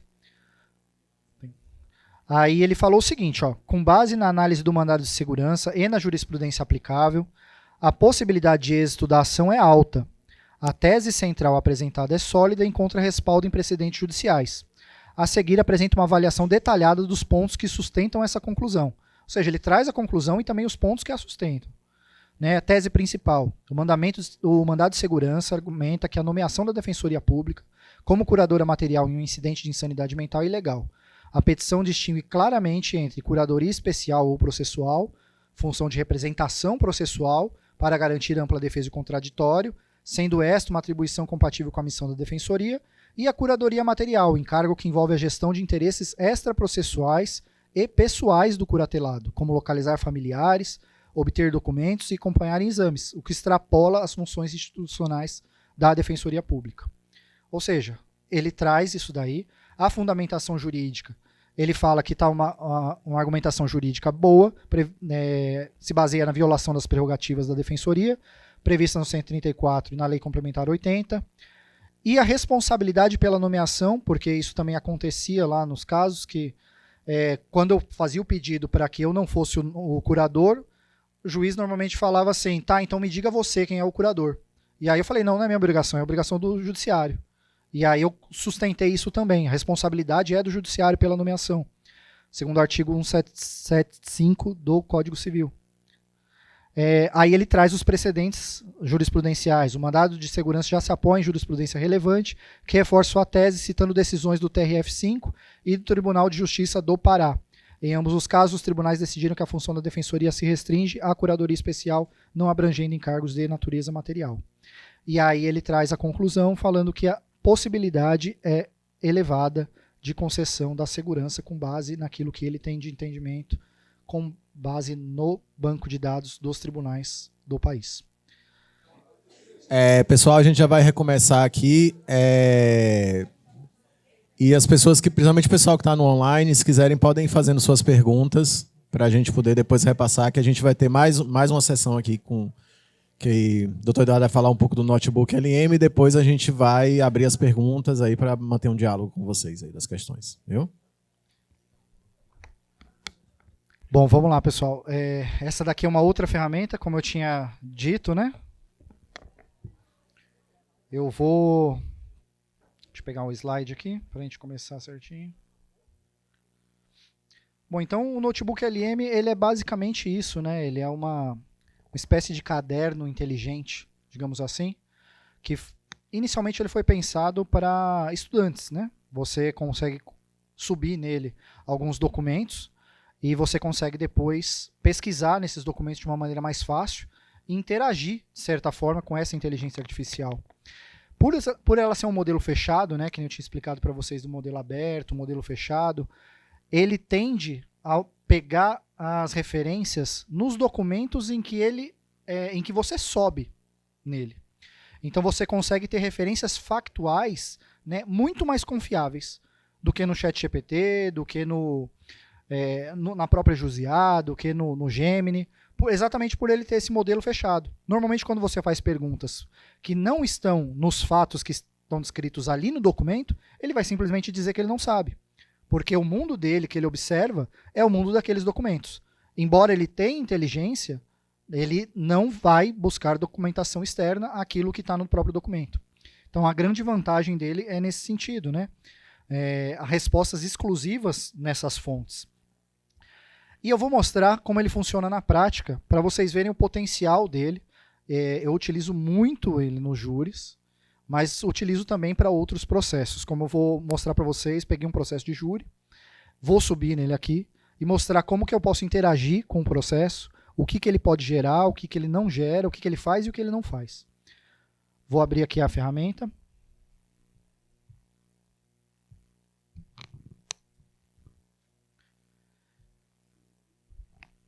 Bom, para você acessar o Notebook LM, você entra notebooklm.google.com, tá bom? Esse daqui é o endereço. Só digitar Notebook LM no Google que ele vai aparecer. Não tem um aplicativo, não sei se tem, mas eu não tenho. Ah, tem? Legal. Pronto. E aí você vem aqui, ó, criar novo notebook. Quando você aperta criar um novo notebook, ele te pede as fontes, tá?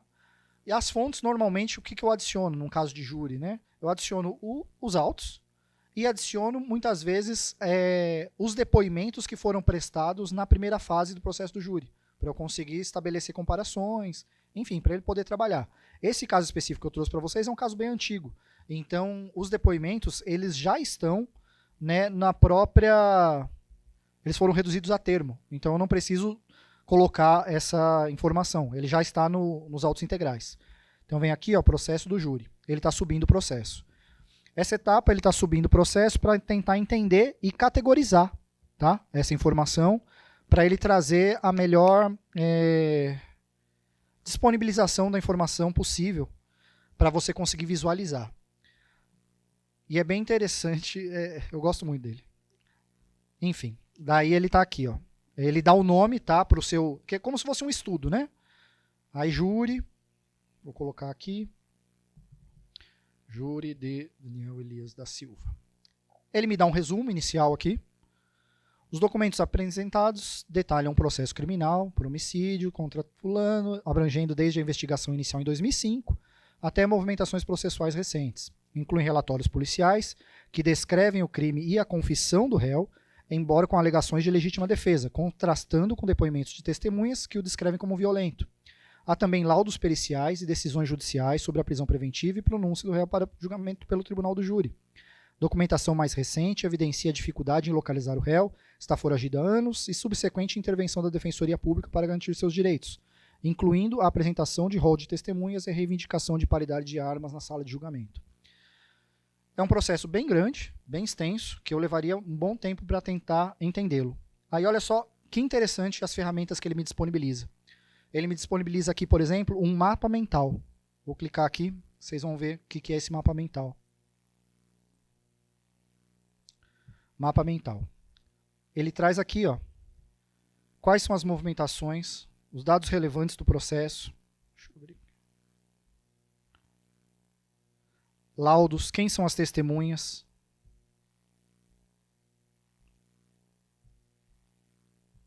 Deixa eu aumentar o zoom.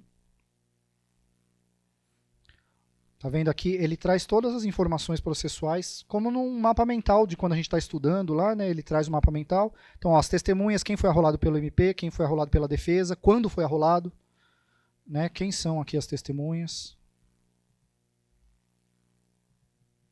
Ó, todas as pessoas que são testemunhas. Traz quais são os laudos e quais são as provas. Eu não sei nada para ele. Ele que foi pegar tudo e me trazer essas referências.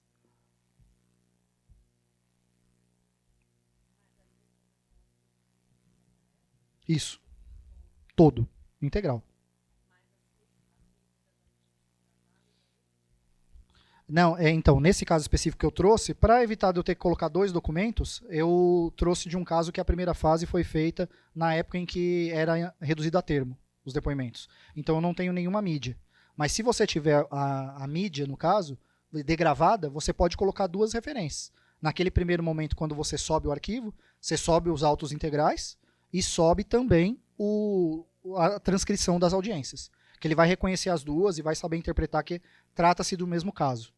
Entendeu? Aí aqui ele traz o laudo e traz as provas. Laudo do exame necroscópico, laudo pericial do facão, fotos da vítima e local do crime. Enfim, ele traz todas as referências que eu tenho desse processo. Peraí. Calma aí.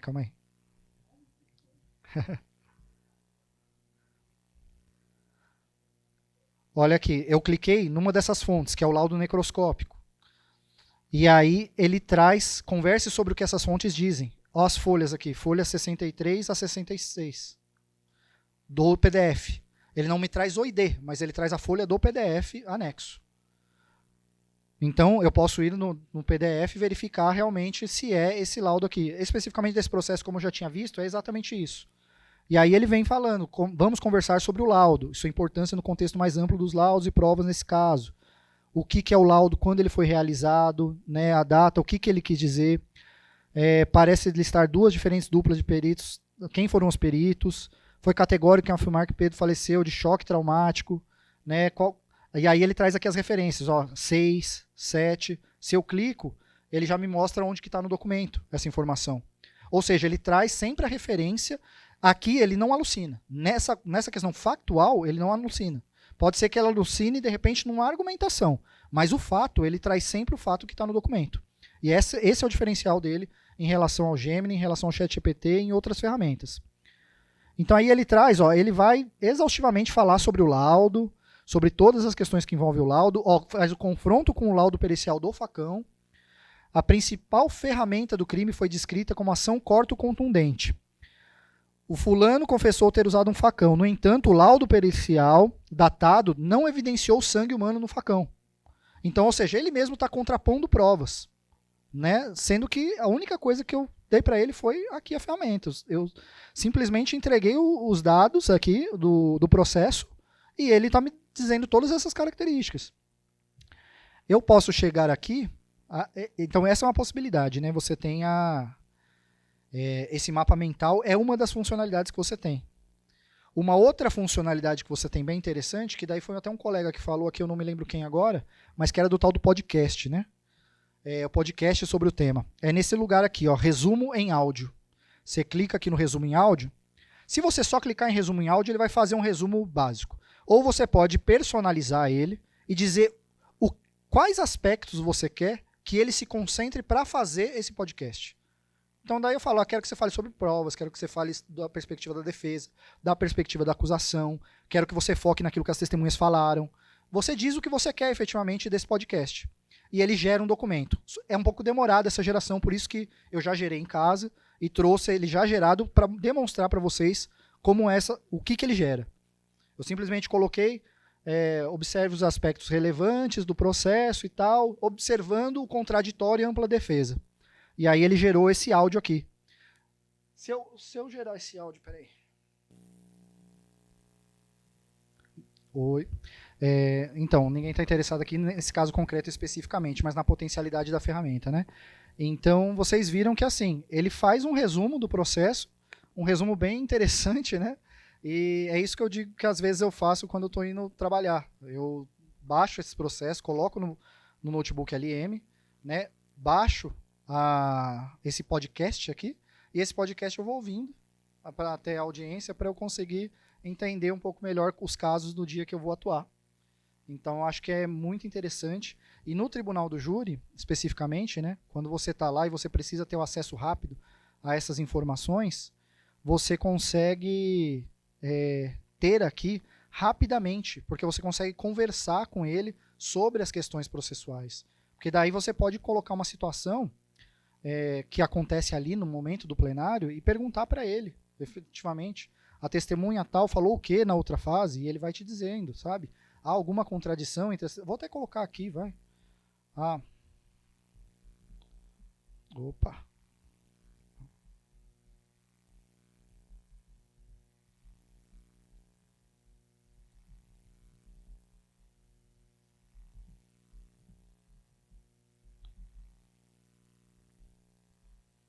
E aí ele vai olhar esses depoimentos e vai poder me dizer se existe alguma contradição, se não existe, se tem algum ponto que é relevante para a defesa, se não é. Enfim, qualquer coisa que esteja relacionado a esse processo que eu coloquei aqui, ele vai estar com isso tudo indexado e tudo isso disponível de uma maneira muito fácil. Esse mapa mental ele é muito relevante para a gente conseguir ter uma visão geral do processo. O podcast é muito relevante para a gente ter uma visão geral do processo. Tem uma nova funcionalidade aqui também que é resumo em vídeo. Só que esse resumo em vídeo ele ainda está numa versão beta e não tem nem disponível em português ainda. Mas ele cria, na verdade, uma apresentação sobre o processo, essa mesma fala praticamente do podcast, só que com recursos visuais, só que hoje ele está em inglês. E aí ele vai mostrando e tal, vai falando sobre o processo e apresentando. É até bom para se alguém quiser fazer alguma apresentação em plenário, alguma coisa assim, futuramente isso vai estar disponível em português também.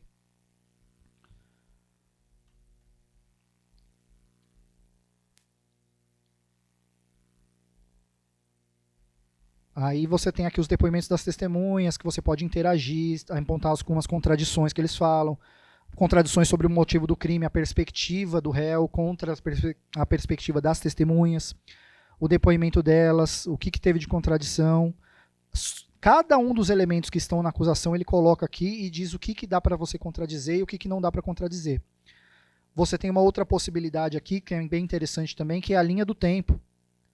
Você coloca aqui a linha do tempo e ele vai estabelecer uma linha exata desde o momento lá em que o crime ocorreu até o momento em que ele está indo a plenário. Vou mostrar para vocês como é que fica visualmente isso.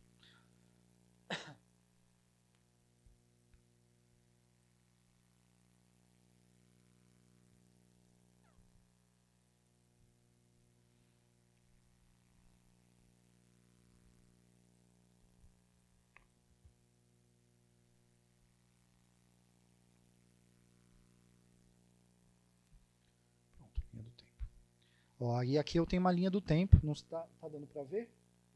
Aqui do lado. Linha do tempo 2005, dia 16 de novembro, data do crime de homicídio, onde foi, o que aconteceu. No dia 17, é instaurado o inquérito policial. No dia 21, Daniel se apresenta à polícia. No dia 23, decretada a prisão preventiva. Ou seja, você tem ali toda a linha do tempo do processo. Né? E olha só o quanto que tem trabalho no criminal consegue perceber o tamanho da relevância disso, né? De você ter isso de uma forma tão simples. Eu nem abri o processo ainda. E eu já tenho todas essas informações aqui na palma da mão. Né? No dia 24 são colhidos os depoimentos de várias testemunhas na delegacia, né? 29 de outra testemunha. No dia 1º concluído o relatório do inquérito policial. Os autos são remetidos ao Ministério Público no dia 2. E ele vem trazendo, vai embora. E aí, como é um crime de 2005, ele tem linha de tempo aqui de coisa, viu? E aí vai embora. Aí ele traz o elenco dos personagens do processo. Então, o réu, quem é o réu, né? A vítima, o Ministério Público, os advogados, quem já esteve no processo. Estou eu aqui, ó, defensor. Juízes e promotores que já passaram pelo processo. Todas as testemunhas e o que mais ou menos elas mencionaram. Enfim, eu acho que quando eu tenho um Eduardo defensor antes disso e outro depois, porque a capacidade que isso te traz de conseguir entender um processo de uma maneira rápida e de você ter um assistente que te promove com essas informações de uma maneira fácil, que você consegue até dialogar com ele, perguntando sobre algumas teses, alguma coisa, é algo realmente que potencializa demais o nosso trabalho, que faz com que a gente consiga fazer uma atuação muito mais efetiva no caso concreto. Deixa eu ver se eu tenho alguma outra aqui, coisa que eu coloquei no roteiro prático.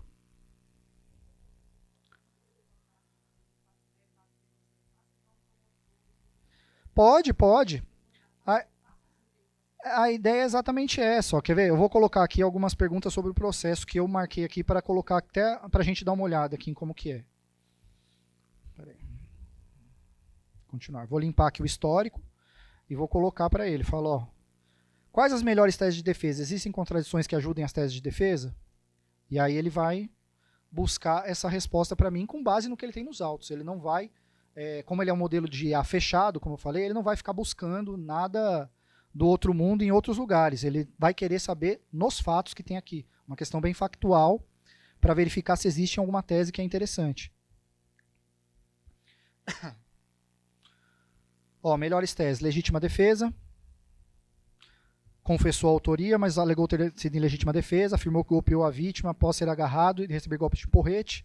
Réu declarou que se sentia ameaçado pela vítima, que havia ameaçado seus filhos, rodeava sua casa. Defesa invocou excludente de culpabilidade por erro de tipo putativo, isso na primeira fase. Quando ele argumentou que estava em situação que justificava a sua conduta. Ausência de ânimos necandi, falta de intenção de matar. Defesa sustenta que não quis matar. Ponto crucial é que a vítima foi encontrada ainda com vida e falando que após o ataque, com vida e falando após o ataque, o que segundo a defesa prova que Daniel não queria matar. Enfim, ele vai trazendo aqui algumas teses, tá? E vem falando sobre contradições também nos depoimentos, né?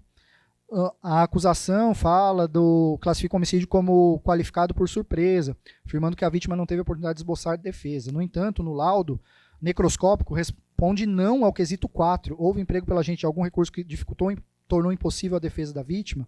Esta é uma contradição que desqualifica diretamente a imputação de surpresa e pode levar à desclassificação do homicídio qualificado. Enfim, traz ali algumas hipóteses e você pode dialogar. Eu vou trazer uma outra pergunta que eu coloquei aqui. Ó, o promotor acaba de dizer que é uma testemunha presencial da agressão. Isso procede?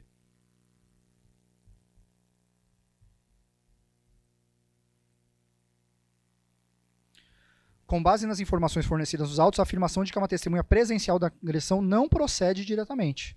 As fontes indicam o seguinte sobre as testemunhas, e aí ele vai me falando sobre as testemunhas. Ou seja, não há uma testemunha presencial como o promotor me disse. Então, ele vai falando o que as testemunhas disseram.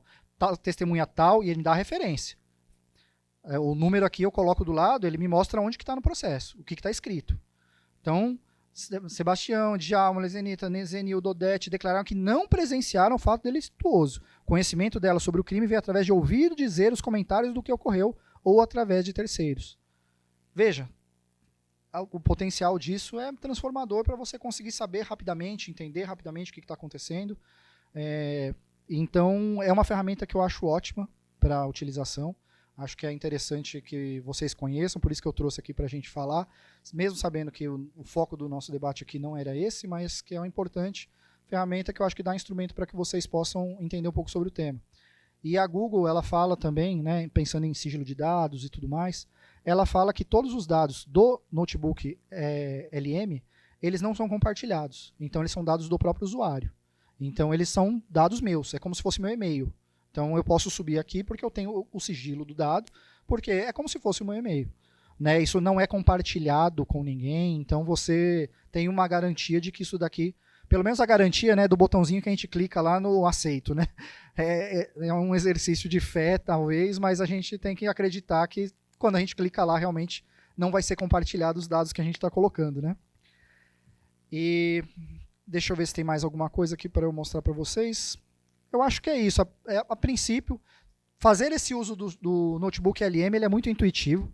Tem mais coisas aqui para a gente poder trabalhar nele e tudo mais, mas eu acho que é uma questão de experimentação. O básico dele é esse, a funcionalidade é essa, e eu espero que vocês possam fazer uso para conseguir, de repente, pensar em novas formas de utilizar, pensar em melhores utilizações, melhores estratégias, mas o importante ele é uma inteligência artificial fechada, que vai alucinar menos, muito menos, porque a base dela é exatamente os documentos que você fornece, e ele tem esse potencial aqui enorme de conseguir colaborar no momento em que você estiver trabalhando, no momento que você tiver para estudar um processo, para fazer uma manifestação complexa, ou para você tiver uma audiência complicada, para você se preparar para uma audiência mais complicada. Sustentação oral, né? Você conseguir ali, você tem todos os dados de uma sustentação oral e você pode até falar para ele, fala assim, ó, prepare com base nesses documentos um roteirinho da sustentação oral e ele vai fazer um roteiro da sustentação oral com base e fundamento em cada uma das peças para você falar, né? Que está nas folhas tais do PDF do processo. Enfim, eu acho que ele tem um potencial realmente transformador na nossa atividade e eu aconselho bastante a utilização. Deu meu horário aqui, gente. Eu agradeço muito, viu? Espero que eu tenha conseguido passar para vocês o máximo. Eu estou tentando dar tudo que eu tenho aqui de conhecimento. Eu sei que às vezes é muita coisa. Não sei se de repente fui muito acelerado. Peço desculpas. Mas tentei ser o mais didático possível. Espero que vocês tenham gostado. E amanhã a gente continua para eu apresentar como funcionam um pouco os assistentes, do Gemini e tudo mais, tá bom? Muito obrigado.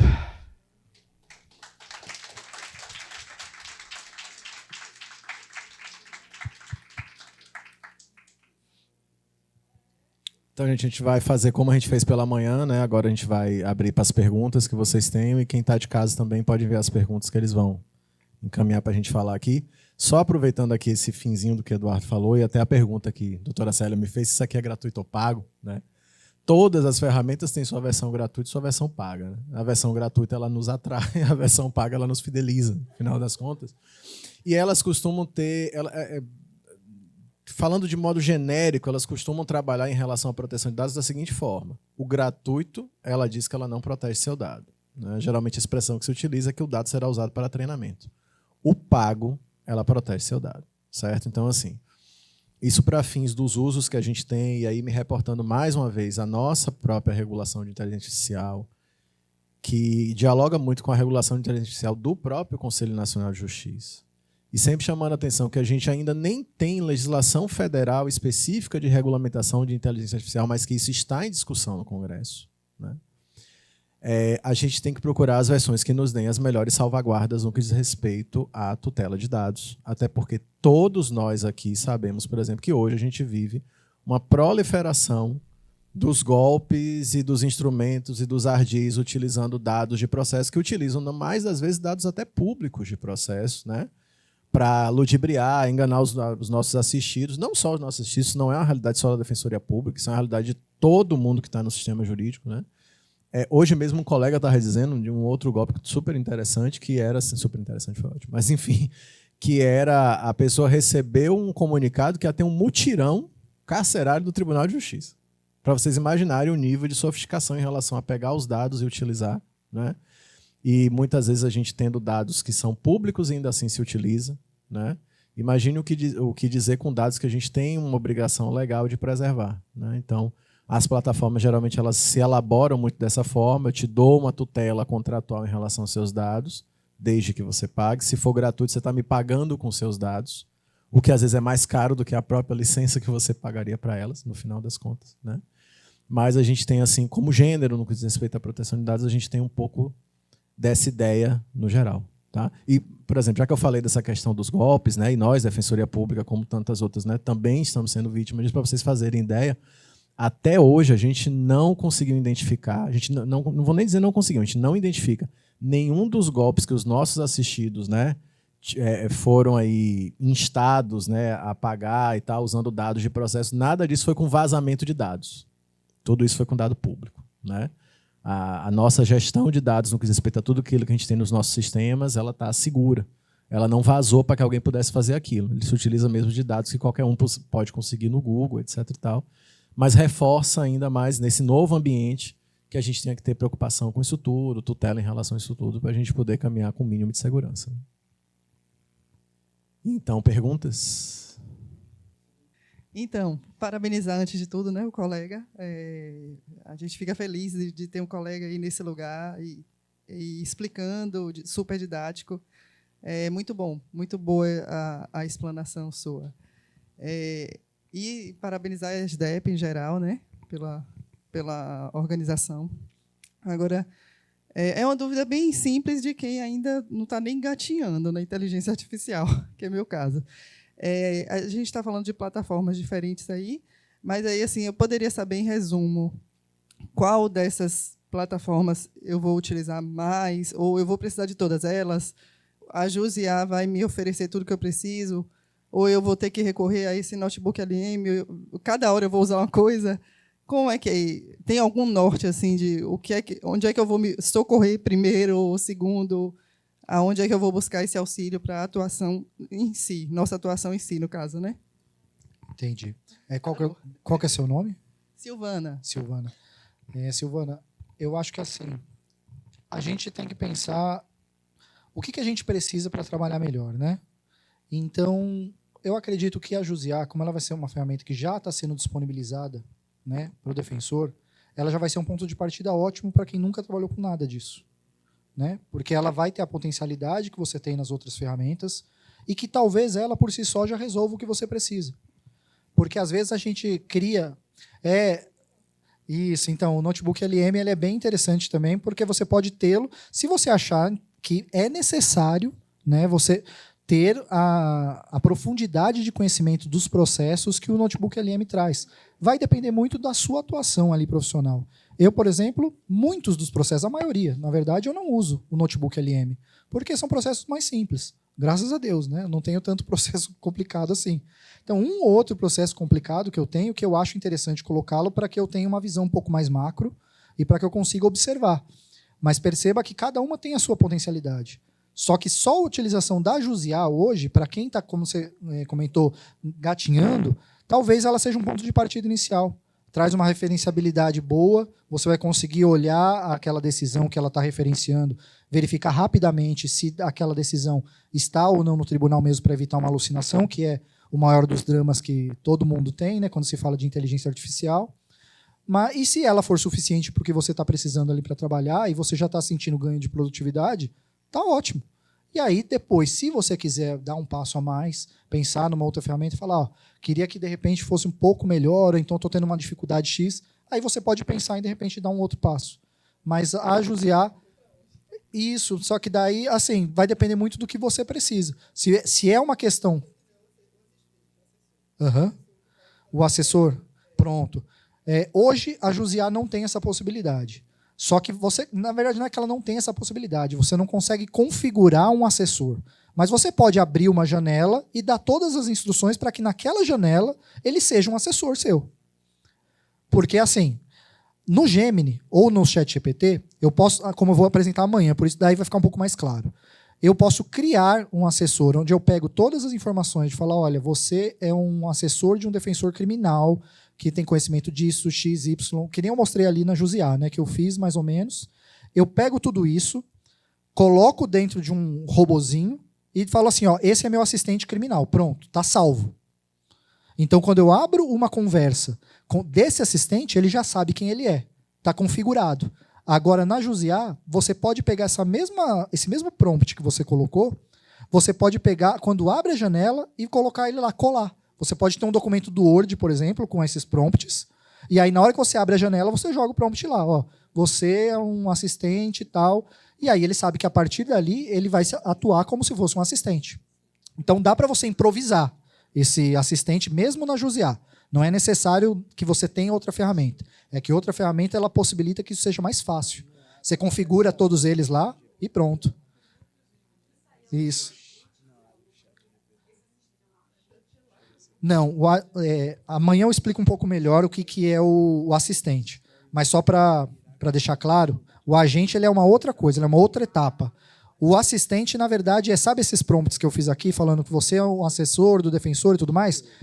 É como se deixasse isso salvo. Eu deixei ele salvo, e aí ele fica lá, e aí quando eu quero, hoje eu estou com uma ação aqui na área de saúde, eu vou e clico no meu assessor da saúde.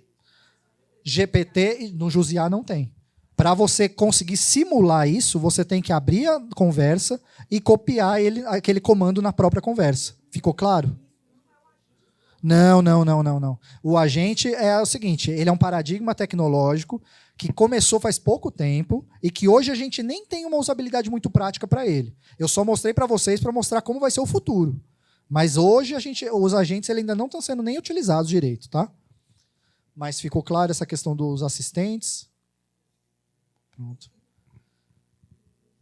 Eu, na verdade, pedi licença aqui ao colega, não vou fazer pergunta, não. Eu só vou parabenizar o colega Eduardo Luca, que até pouco tempo eu não conhecia, e dar meu depoimento aqui de que, como na instituição, nós temos profissionais valorosos que estão, inclusive, aqui para instruir, preparados.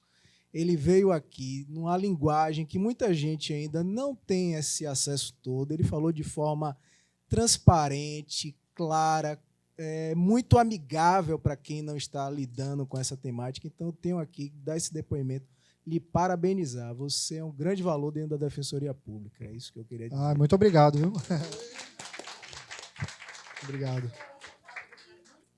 Muito obrigado, viu, gente? Eu que agradeço. Eu estava bastante ansioso em relação aqui à apresentação, com medo de repente, falar alguma coisa que não te ficasse claro, tentando ser didático. Eu agradeço de verdade mesmo, porque é desafiador, mas eu quero que a gente consiga trabalhar isso e que a gente possa ser uma vanguarda nisso mesmo, sabe? Eu tenho esse sonho.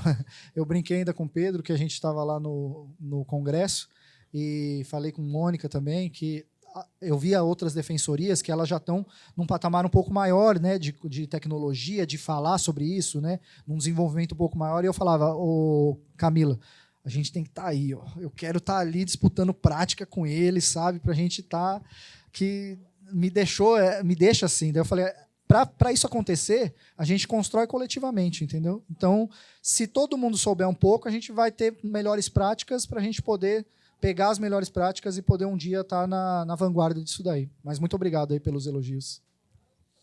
Vamos lá. O Eduardo, Marcos de novo. Antes também parabenizar, fazer das palavras do seu as minhas também, realmente espetáculo. Voltando um pouco na elaboração de petições, você falou em elaborar por partes por causa do limite de tokens. O elaborar por partes, você fala, eu fazer, por exemplo, um exemplo básico, eu exponho o fato e elabore a petição iniciando pelos fatos. Aí, uma vez que ele inicia os fatos, depois eu venho e faço, agora trate do direito, ou eu já faço um parágrafo, primeiro faça isso, revise, depois faça isso, revise, depois faça isso e conclua assim, assim, assado. E aí, isso está dividindo os prompts ou isso é um prompt gigante? Pronto.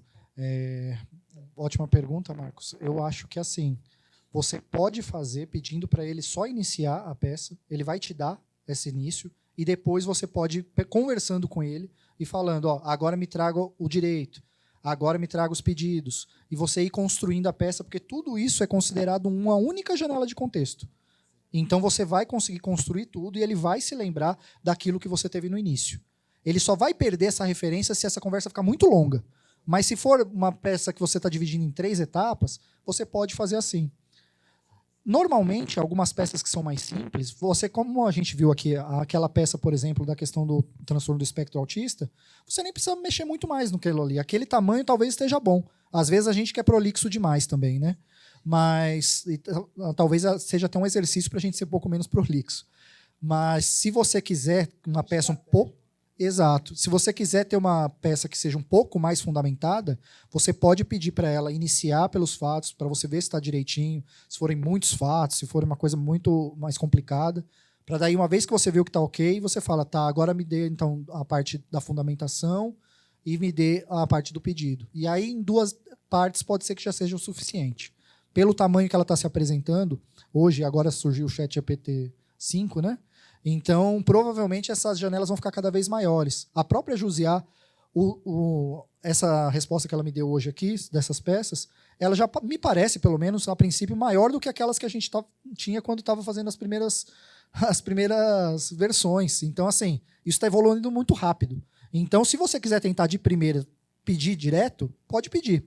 Se você achar que está muito sucinto, aí você pede para quebrar, mas não tem problema quebrar em mais de um diálogo, porque isso é tudo a mesma janela de contexto, não tem problema nenhum. Ok, obrigado.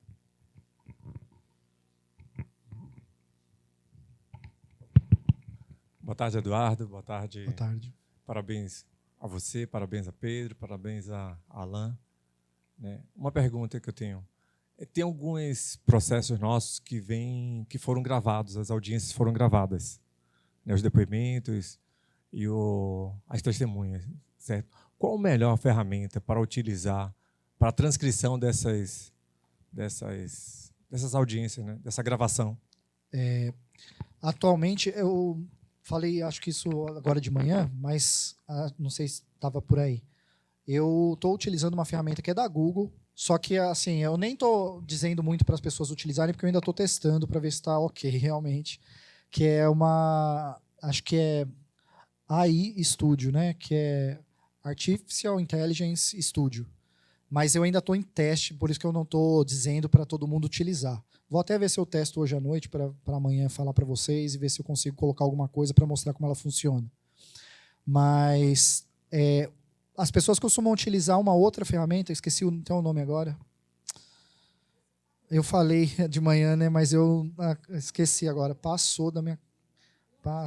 Foi, ela anotou. Tá na ponta da língua aqui, mas eu esqueci. Foi. Você acredita que eu... TurboScribe. TurboScribe. É Turbo SCRIBE. Você pode utilizá-la, alguns colegas utilizam, só que pelo que eu sei, ele te dá a possibilidade de poucos gratuitos. E aí o resto tem que ser pago. Mas é uma ferramenta que dizem que funciona muito bem, apesar de eu nunca ter testado.